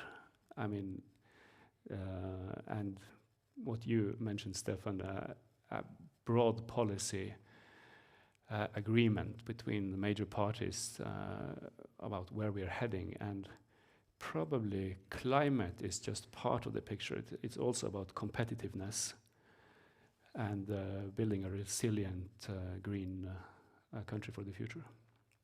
Thank you. Thank you, and Magne. You point to several things in common with Mette's keynote, which are about the need to legitimate the kind of decisions being made, the kind of action being prioritized in the energy sector. And Lars, maybe you want to pick up both on this issue of the Petrostate, but also help us to think a bit across these contexts and some of these commonalities and differences.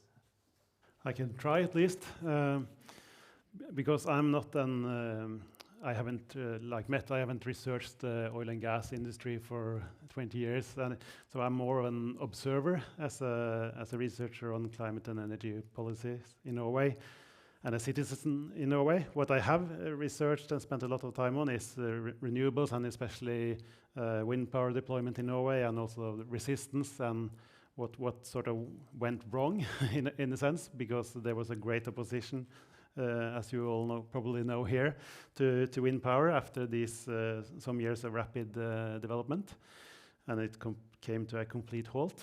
But I will try to start with some observations about petroleum in Norway, as more as a citizen, as a follower of the debate, and I think that there are some interesting parallels between Norway and what you described from your fieldwork, Mette.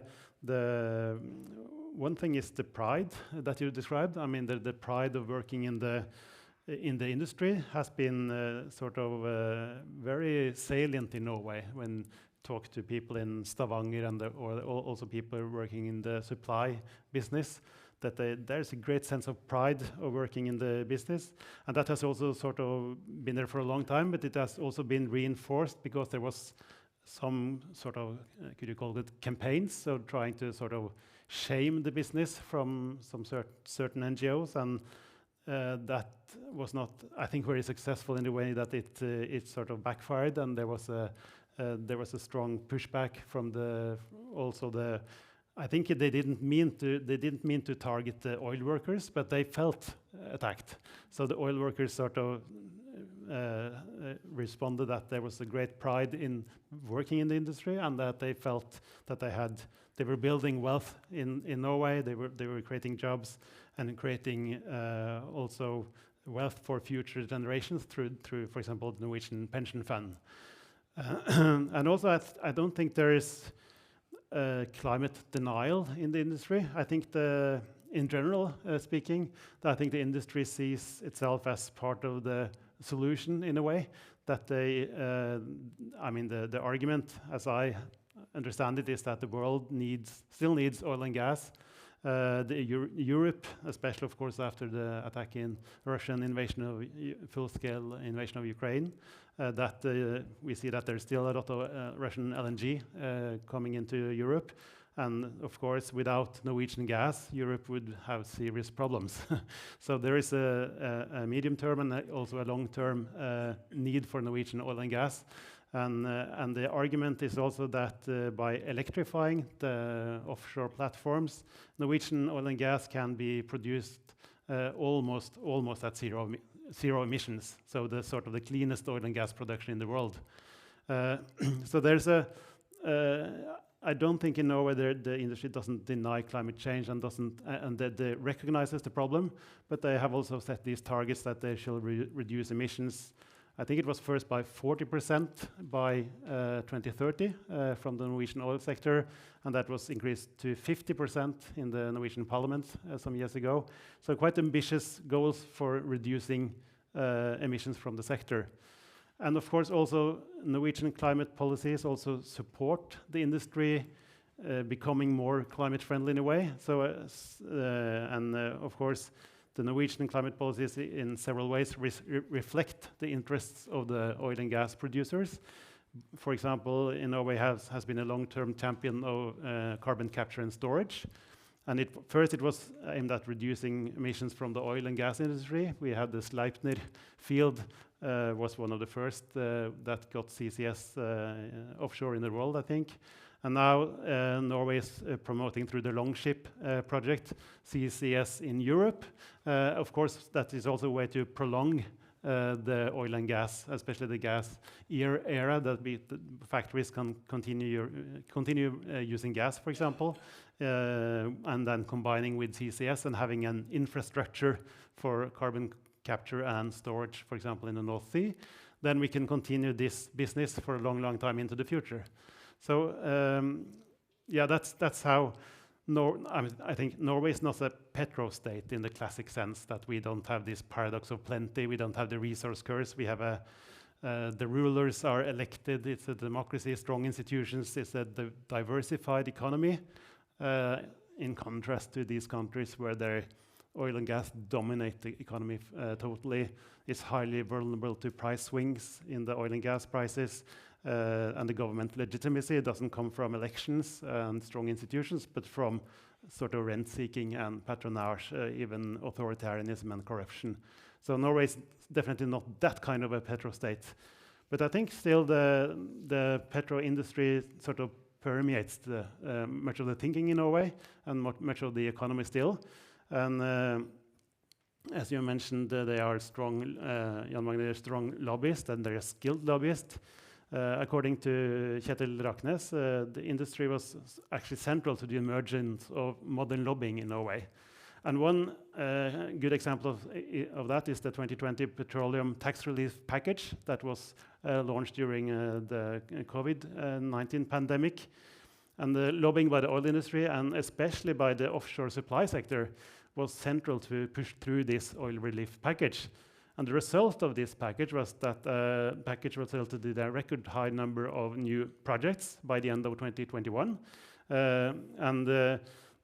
We could perhaps call this drill, baby, drill phenomenon in Norway, occurring sort of like Trump is saying in the US. It created great profits for the oil companies, support for the industry, and also loss of tax revenue from the state. As I said, the climate industrial policy is tied to the interest of the oil companies, like not only CCS but also Jan, you talked about blue hydrogen or hydrogen, and the Norwegian oil industry and also the Norwegian government has been sort of a pusher for hydrogen in the energy system, and especially not green hydrogen but blue hydrogen produced from gas with CCS. That was sort of the technology that Norwegian decision makers and Jonas Gahr Støre traveling in Europe promoted in Germany and other countries. So I think that climate policy also more generally in Norway has been very well aligned with the interests of the oil and gas industry. It started with the international flexibility mechanisms under the Kyoto Protocol, where you could buy international allowances through the clean development mechanisms and other flexibility mechanisms and sort of shield the oil industry from cutting emissions. And then it continued with the European Union ETS, which covers the Norwegian petroleum sector, where they can buy trade emission credits. And then it continued on to CCS and hydrogen. And I think I will wrap up with a few points that now electrification will enable the industry to cut emissions still. And there's maybe a competition for electricity in Norway now. And it seems that the oil industry had sort of almost won the battle already in several places of Norway. For example, up in Finnmark, in Melkøya, the gas extraction will be electrified. That will require more than 3 terawatt-hours every year of new electricity. And it has been decided that the gas facility at Melkøya will get to become electrified by 2030 or at least 2032. And the electricity needed for Melkøya, that's more than the electricity consumed by the entire municipality of Trondheim during 1 year. So it's, when you talk about what households can do, it's sort of the different perspectives. It's vastly different in the amount of energy needed. And of course, the debate up in Finnmark is that you need to build much more wind power to compensate for the electricity used at Melkøya. And that makes maybe fishing companies and other small and bigger companies, also sea farming companies, that there's a lot of different companies that wants electricity. But it seems like the oil and gas industry has sort of had the upper hand, and that could be because of their big, substantial political clout in Norwegian society, I think. So in that sense, Norway could perhaps be called a petrostate, but a different petrostate. A lot of points there, and I see, Mette, you diligently jotting down notes. So I'm tempted to just pass the word back to you for your initial reflections and perhaps responses to the points Jan, Magne, and Lars have raised, instead of pushing you in one direction. Yeah, so thank you so much. Like it's so interesting because I've never studied Norway. So, and I'm originally from Denmark, so I grew up with oil and gas being offshore. But Norway, for me, stands as this country, right, that has continued its oil and gas production. And because you have hydropower, I'm kind of a little bit surprised, just standing there as a spectator on what's going on in Norway. I'm surprised that the oil and gas production is honestly like still happening, also because you have the oil fund. Such a wealthy country, you have wealth for many, many generations to come, but there's this ongoing commitment to oil and gas that I find surprising. And that's where it would be very interesting to do this kind of study. What's the culture of oil and gas in Norway? Like, what is it about the oil and gas industry in Norway specifically that enables it to still be such a powerful force culturally, morally in Norwegian society? So thank you. Yeah, I'll actually try to answer that because the first thing that happens when you're employed at the Ministry of petroleum and energy is that you're told how much Norway earns, the level of exports, how it contributes to balancing our state budgets, how basically our welfare state depends on those revenues. That's basically the first thing that a new employee is told, or a new politician entering office. You regularly get these discussions, what are we going to do after oil? And I don't believe a lot of people accept that after oil, really. And then you also, the economists will tell you there is no one industry that will replace oil because those revenues are just exceptional. That's one part of the answer.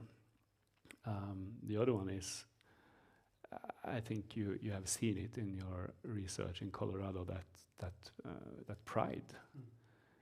And I don't think that pride will be reduced in face of opposition. On the contrary, probably. Yeah, absolutely.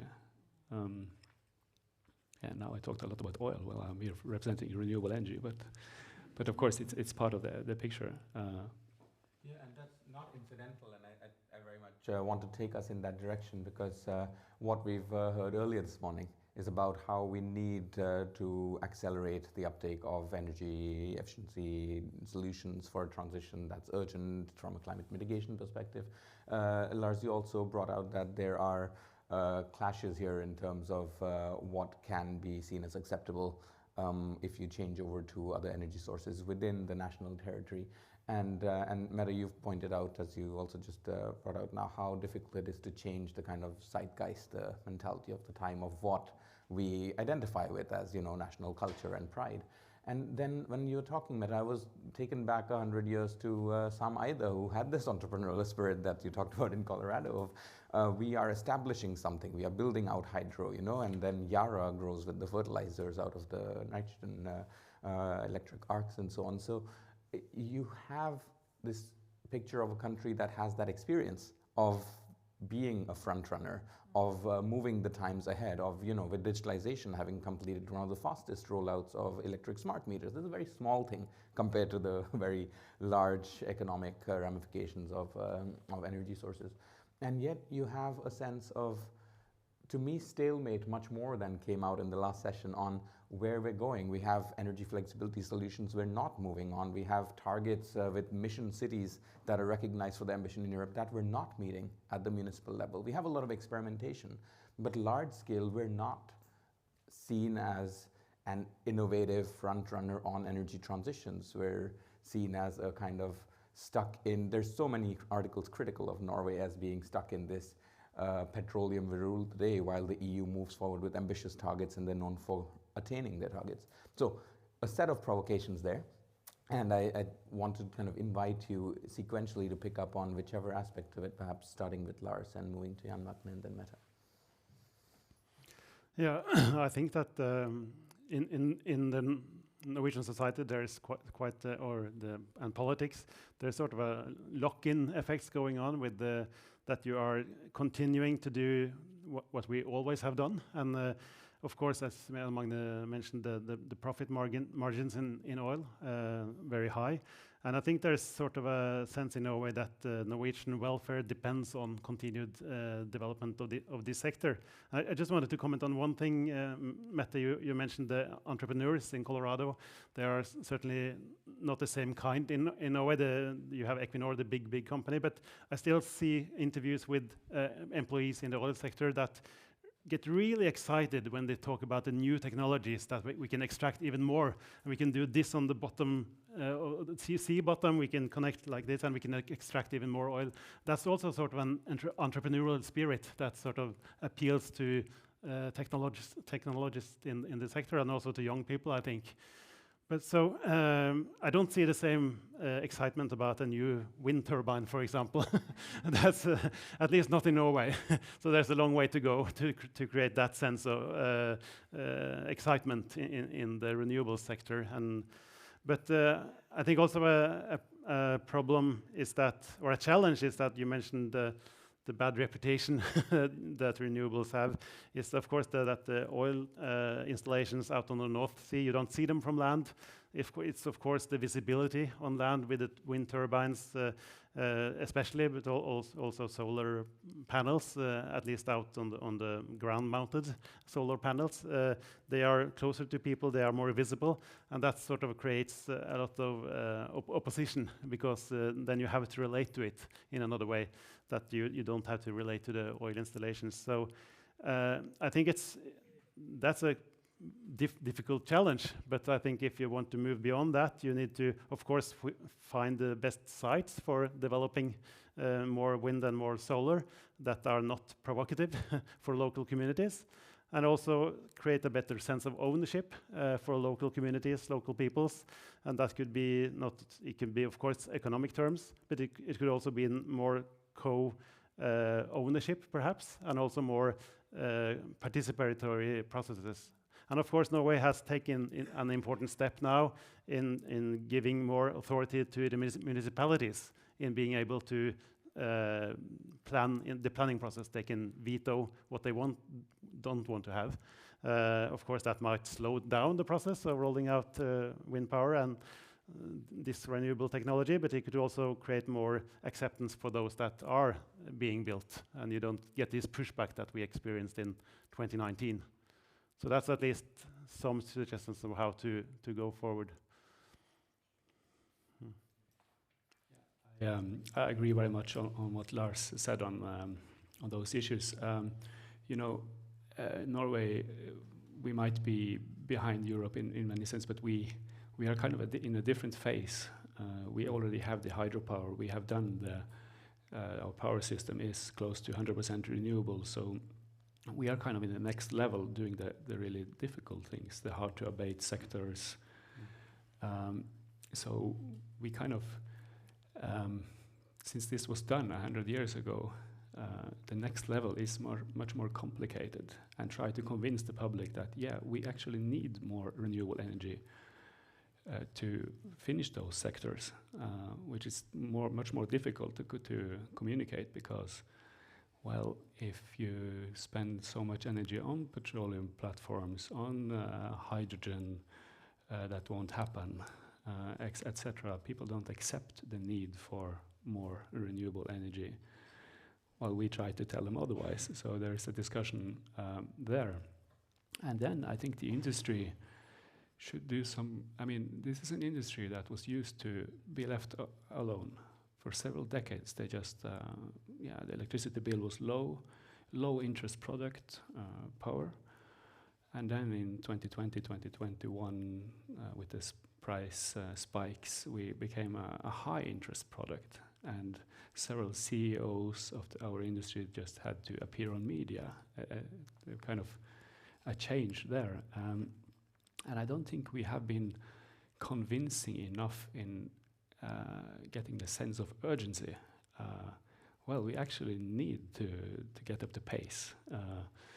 It has to do with our future competitiveness and so on. Because what we're talking about is probably the biggest change in the Industrial Revolution. If you put a few decades ahead, and we haven't been telling that story, and it's difficult.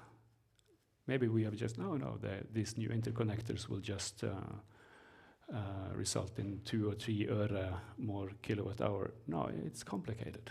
It's difficult, and it will remain difficult for a few years, absolutely. Maybe we haven't been telling that story enough to mobilize. It's just,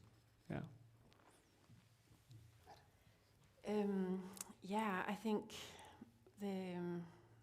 the stalemate and how we can progress faster. I think it's important to recognize, I'm not a geographer, but I'm going to use your terminology, scale. We really need to think about scale. We need to think about household level and people, and we need to think about the big kind of macro level scale is where I think we need to really take seriously where money is coming from, need to think about investment capital and the different time horizons that come with different kinds of investor capital. When it comes to household level and people, I live in Scotland. Scotland is my home. Scotland is a stunning country, but we do have more than a third of the population living in fuel poverty. Poverty is real. Net zero can easily become a class project for the middle classes, leaving behind the poorest. And we need to take seriously, for example, the cost of electricity. And it's a hard sell. Right now, the way that it's set up in the UK, and I really hope that Jan can help drive change when it comes to energy efficiency so that we can lower the cost of electricity. It is very expensive, and it means for local authorities and municipalities that are faced with people living in poverty, it's a very hard sell that we should decarbonize and we should now change the way that your electricity is generated and that you provide heat for your home towards energy sources that are more expensive. So there's a real issue there, and I hope, for example, in Scotland we could take inspiration from other countries in the EU where they're using variable rates on different energy sources so that there's a financial incentive to shift towards renewably generated electricity away from oil and gas. Because that's where people really feel it. They feel it in the pockets. If it is going to be cheaper, it is a logical move to make, and it's not a hard sell. So I think there's stuff to do. But thinking about the macros level, right now, again, thinking about Scotland, a big challenge that we have for the renewable energy sector is the way in which projects are getting financed and the uncertainty with a policy environment that is not consistent and is not providing that long-term guidance that's needed. With changing governments, they're operating on much shorter time horizons than the companies need. There's a lack of certainty. The kind of investor capital that can deal with the long term much better than, say, in Colorado private equity, like the European Development Bank, the Scottish National Investment Bank. You know, these kinds of funds that are much more willing to take long-term risks. If we can inject more capital into the industry through those investment banks, I think that would help drive change. I'm mindful that we have about 25 minutes more to go before we hit the lunch break, and I'm going to invite the audience to do two things. I'll tell you the second before the first, otherwise you won't let me. The second is that I want you to think of questions you want to pose to all of our fantastic speakers across both panels, because we're going to have them up here. But the first is I want you to give a hand of applause to all of our speakers on this panel.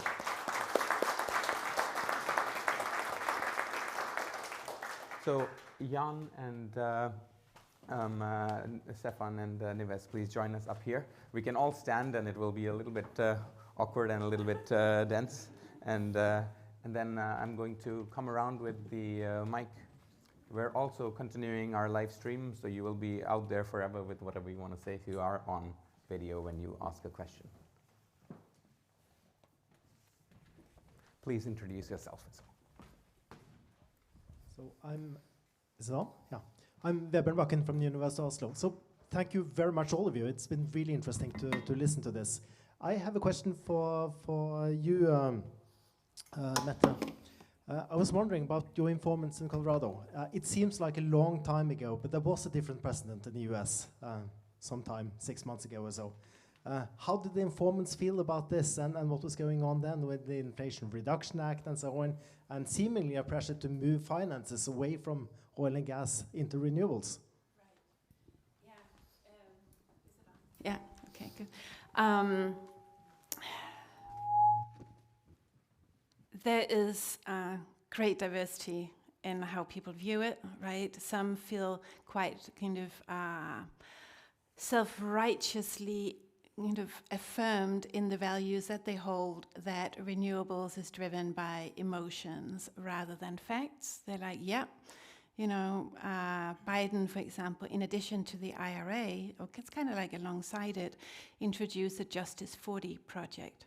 The Justice 40 project is the language itself of justice for them, it's interesting. As an academic, I'm like, how can anyone be against justice? Like, that's like a truism.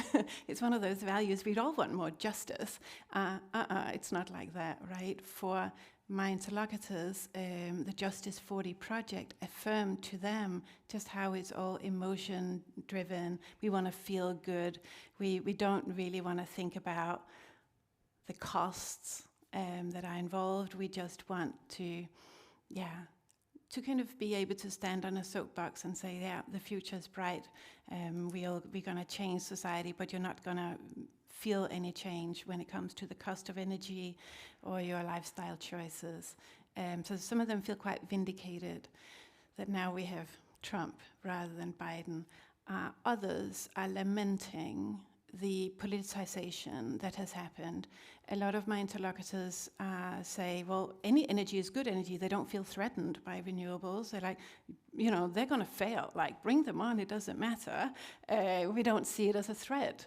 You know, there's no need to politicize. There's no need to turn, especially offshore wind, into a villain.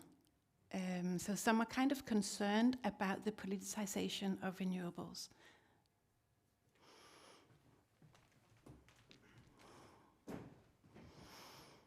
I have multiple questions, if I may. Yeah. So one for Mette. I was curious, I don't know if you have any insights, but Texas is a state that is championing renewables, despite also being a traditional petro state, maybe. And I think also quite traditionally religious. So I don't know I was just curious if you had any reflections on how that works, as renewables seemingly are making a strong advance there because of the commercial case for renewables and nothing else. And you mentioned that for a lot of the workers, it was, you know, being a good capitalist or something that was their religious duty. So some reflections on that. And then my other two questions to, well, anyone that might want to answer is so there's, at least in Europe, there's a lot of focus on the need for a massive grid build-out of the electricity grid, but then also on reducing cost for industry and also household consumers. And well, with this grid build-out, presumably it's going to cost a lot. Curious to hear your thoughts on how this is going to work in terms of the potential cost in tariffs or charges to households, to industries, while also being able to build out sufficient transmission capacity. And then the last one, if I may, on the supply chain and raw materials, do you think we are sufficiently in line to achieve our grid build out and renewable transition in terms of access to raw materials and functioning supply chains, or are there any issues in that respect? Great questions. Mette first, and then feel free to raise your hands as we go, and I'll collect questions. Okay, thank you so much.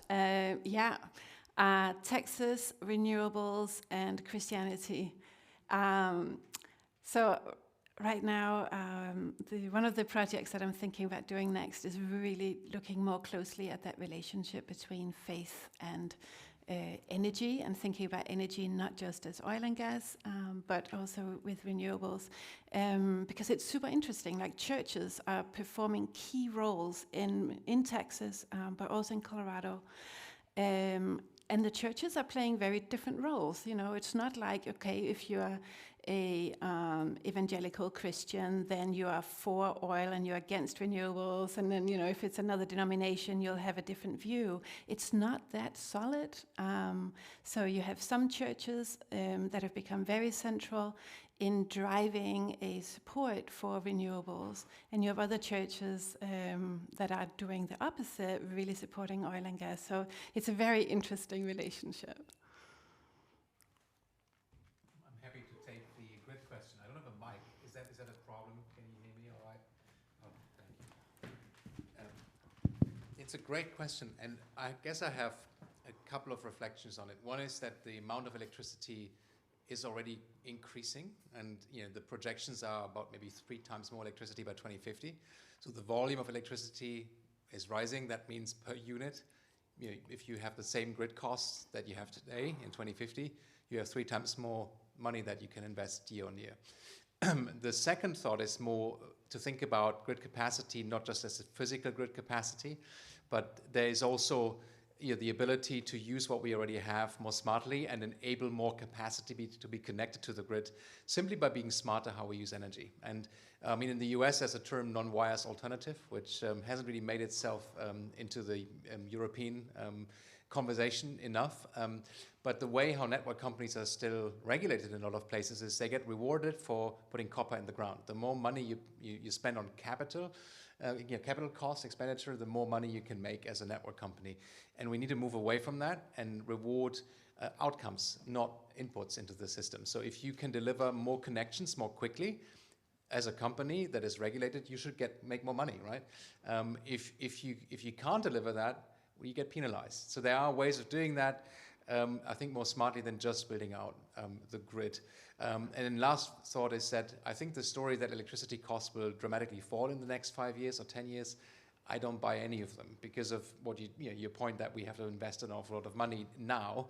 And also I think you made this point earlier, Stephan, we had to do what is called anticipatory investment.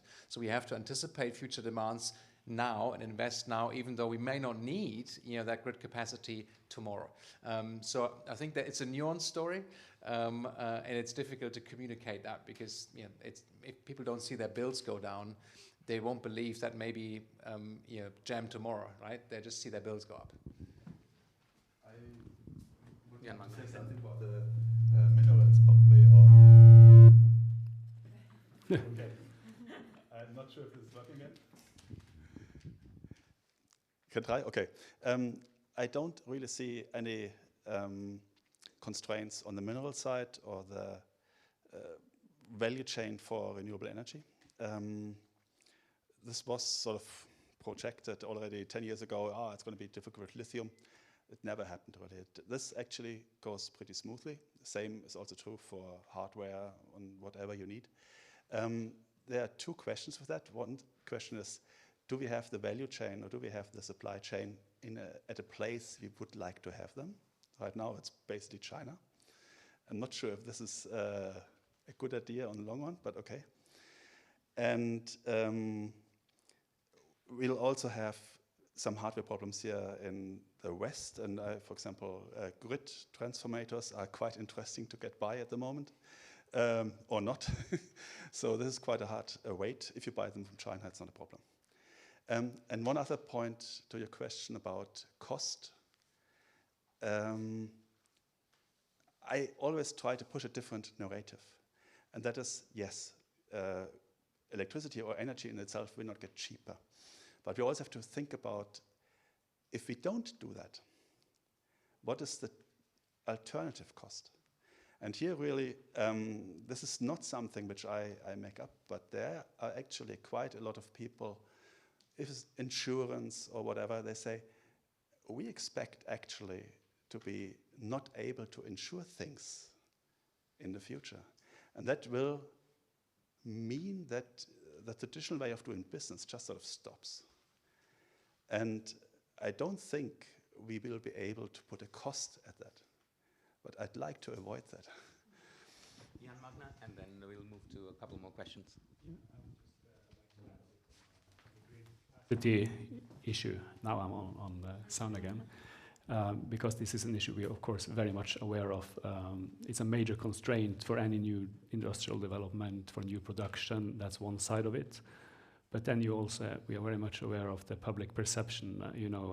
Norway is divided into different price zones, and we have bottlenecks, which we need much investment to reduce those price differences. That's one part of the problem. And the other one is, we see an increase in the grid tariffs because of the investment needed, which will affect public perception as well. In NO4 up north, we have very low spot price, average of 4 to 5 øre per kilowatt hour. But then the anger is directed toward a grid tariff, so we can't win we are very much aware of it, and we try to push Statnett.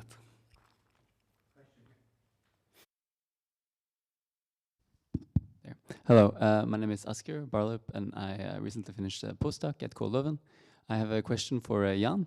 So in your talk, you mentioned this op-ed that was written by Daniel Jørgen on the energy transition and the call for what he calls a more pragmatic path, potentially revolving around a lot of carbon capture and storage because of the uptake of renewables. And his words has been very slow.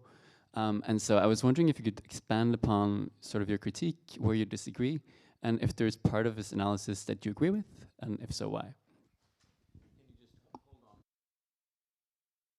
2 more questions, and I think then we will have to... Hi, I'm Indra Øvland from NUPI. I have a question, I guess, mainly for the first panel.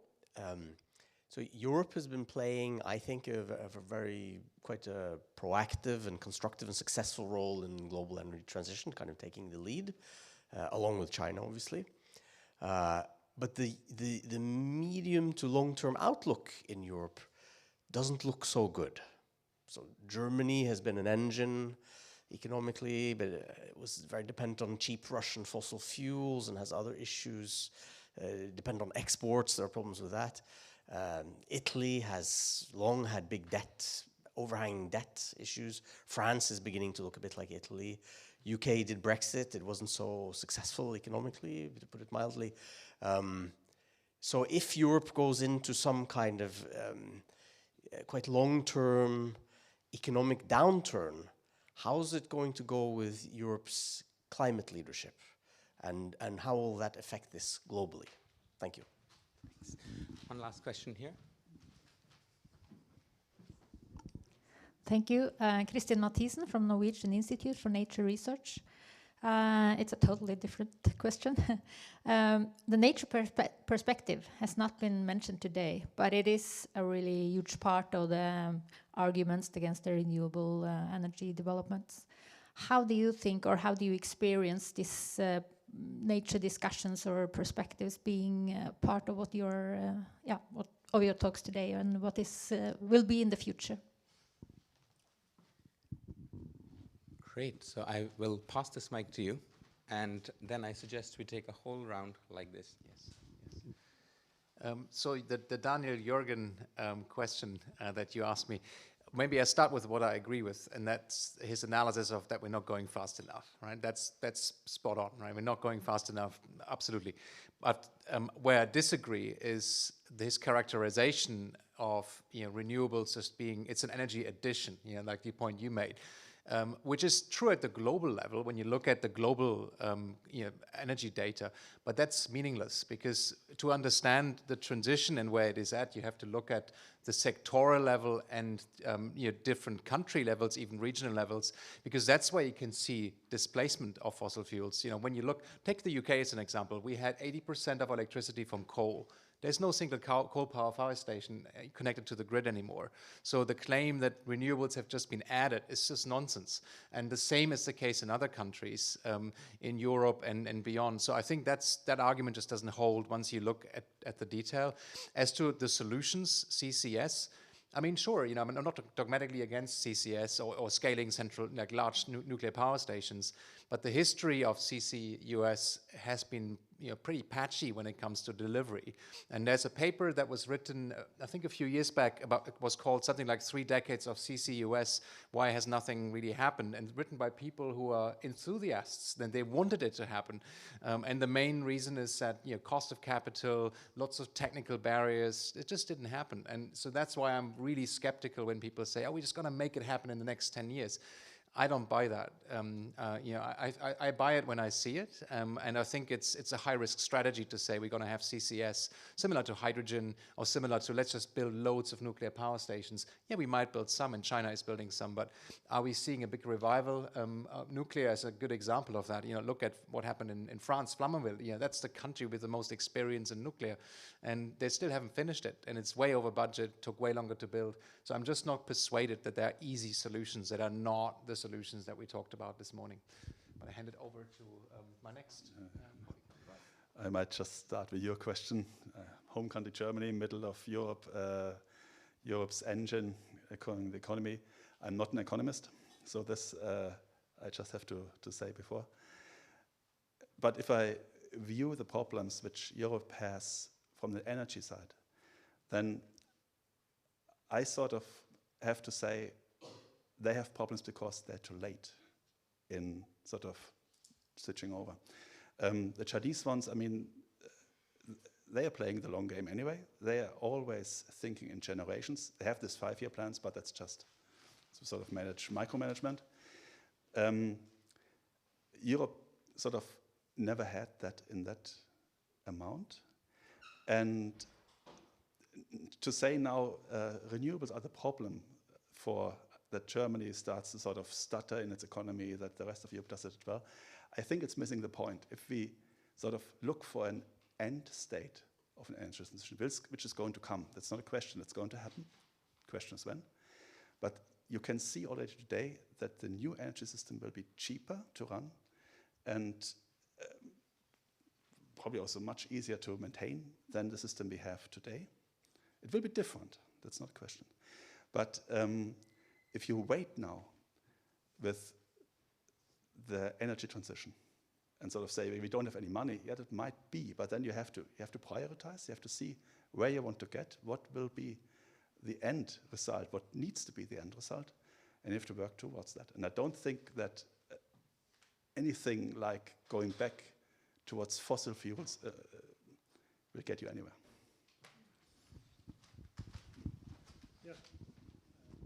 Yes. Thank you for the very good question about nature. I would like to pick up on that because in these kinds of discussions about energy and also renewables, I think that is often the forgotten topic. And that's a shame because we need to have two thoughts at the same time. We need to think about renewables, but we also need to do it in a nature-friendly way. And I am a bit concerned about this push for renewables, the Repower Europe, the renewables as an overriding public concern, and the ability or the possibility to have lower thresholds for environmental impact assessments, that could also lead to a pushback, because that's also what we saw in Norway, that it was not only because people didn't want to see the wind turbines or hear them, it was also very much in Norway a question about nature. And I mean, if you found an eagle-owl habitat within the area, then you could stop a wind power plant. But if people use the area for recreation because of the landscape, the great nature, it was much harder to stop a wind power plant. And that created a really pushback for wind power deployment in Norway. So it's critical importance also for the future development of renewables to take nature account seriously and not to build in the sites that are valuable for not only nature in itself, but also recreation for people. Because otherwise you will get this pushback, and it's not enough to build in the gray areas. You cannot just put up windmills along roads. So you need to find big spaces, but not in the valuable nature sites. So that's a plea, and I'm happy for that question. And just if I may comment on one other thing, I think that I was surprised with, this is another comment, but I was surprised when this oil relief package was passed in 2020 and all the new investments in the oil sector coming out now, that there is not more talk in Norway about the sort of the climate transition risk and the risk of stranded assets. What happens now we have this high level of investments? What happens when this is going to drop some time in the future? And this is also a parallel to Trump's USA. What is with the competition with China, pushing forward with EVs, with solar panels, with wind turbines, with everything going forward, and then the United States is pushing back? What is going to happen because this transition is going to take place? And I'm surprised that there is not more debate about these issues, about these stranded issues, stranded assets, and the declining revenues, because we know that the world needs to decarbonize in the future. So maybe, Mette, you would also like to reflect on this geopolitical aspect on this issue. Okay, I will be brief. Make renewables great again, that was where I started, and that's where I'm going to finish. And a very big part of that is actually addressing the nature issue at the same time. Because that's very true what you said, Lars, on the pushback we got on yeah, I think we have to admit that some development went too fast, especially in the wind power industry. And we have learned from that, and we are very much aware.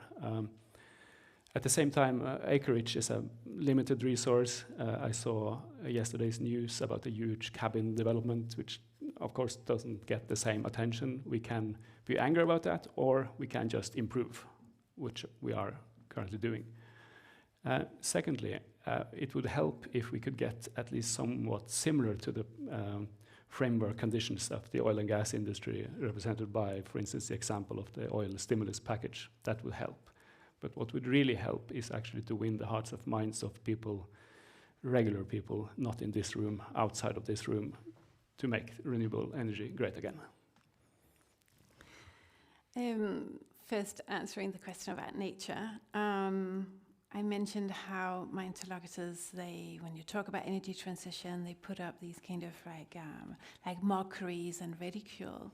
And nature often appears in those kind of scenarios where they'll show a beautiful, it could be the Front Range where you have the Rocky Mountains behind, and then it's just covered with wind turbines, or it's covered with solar panels, where it's like the destruction of nature is being mobilized by the oil and gas industry in campaigns against renewables. So it's like they sacrifice nature in order to enable renewable energy production. This is all by like lobbyist organizations within the industry, and they do it, where I mentioned in my talk about how they hold on to a self-representation as the fact leaders. They are the ones that are driven by facts, and the particular fact they mobilize is energy density. And so because they hold on to energy density, oil and gas has so much energy in just a tiny little unit of oil. We will always be more efficient in how we use the environment. So really, with that line of thinking, the way that they would self-represent is we are the stewards of the environment, because we harness energy sources that are so much denser. There's a smaller footprint in terms of land use. So nature will appear in those kinds of conversations. But nature also appeared through ESG, with climate finance, in particular priorities among investors, where they had to report on how is the oil and gas industry actually protecting the environment, and where emissions, methane emissions, became a huge issue for the industry in Colorado. And it was interesting to see what happened when ESG was on the rise. The availability of investor capital started to slow down, and the cost of capital rose. It was a moment of real potential shift. So that goes back to what you were saying earlier about Biden. Like, there've been moments where there were real potential for shifts in not just energy policy, but also the practice. On China, yeah, okay. So I would say that from the perspective of the industry, they don't see oil and gas running out anytime soon. Not at all. For them, it's a question of the cost. What is the cost going to be of producing that oil and gas? And when is it that they're no longer cost competitive? Right now, there's a new boom in the availability of a lot of investor capital that did with ESG go into renewables. It's now shifting back into oil and gas. So, yeah, they're not concerned. Yes. Just I wanted to say a final lines of words on how we can accelerate and make this energy transition perhaps more feasible.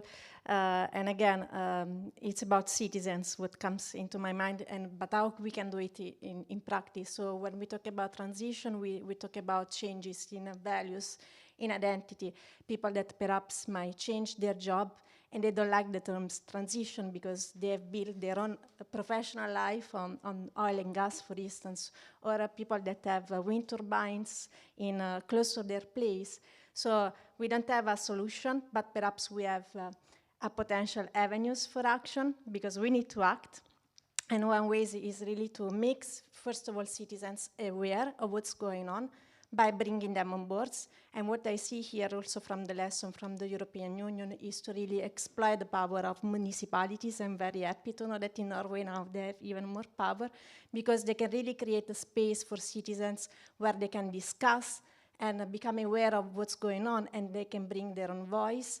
And in the European Union, we have many examples of citizens that can lead by action. The cities mission is one example, cities that commit to become carbon neutral by 2030, and they can play a huge difference. They can bring on board citizens, but not only at the municipal level. Norway can do also a lot of action from the national scale by creating citizens panel, where citizens can contribute also to policy documents, and so they see that their inputs are then used and are acted upon through policy documents, as it happened also for the European Commission. So just, I know time is out, so I close. Thank you, and I think there's not very much more I could add to those wonderful set of contributions, but I will add a word of thanks. And as you've mentioned, people are important. I want to thank Jan, who has been making sure that we are all audible and on screen at the right time throughout. I want to thank Anna, who has not only been in touch with all of you and managed the communication, make sure there are flyers around, but also made sure that we took this kind of initiative. So that's the driving force there. Bente, who has made sure that everything around the house looks wonderful and that there will imminently be lunch served. So I'm also going to keep this brief for practical reasons. I want to, of course, thank our panelists, and there's value to collaboration, so I want to pass on something with collaborators here to each of you, so that you can also think about geographies of solar energy transitions and those kinds of solutions that we have discussed at length today. I want to thank those who have joined us both in person. Thank you for great questions and engagement and the attention. For those who are online, I will also just add that now we have a half-hour lunch break until 12:30, and then the fun continues, because all the way until 4 we have a packed set of panels and discussions on different related themes that we will switch over to Norwegian for, and then there is a reception at 4. I'm tempted to give Lars the word to give us a sneak peek. I won't, so that we can chat over lunch break, etc. But please, if you're online, it's the same link. Feel free to join us in half an hour. And in the meantime, let's give a round of applause to all the panelists and enjoy lunch.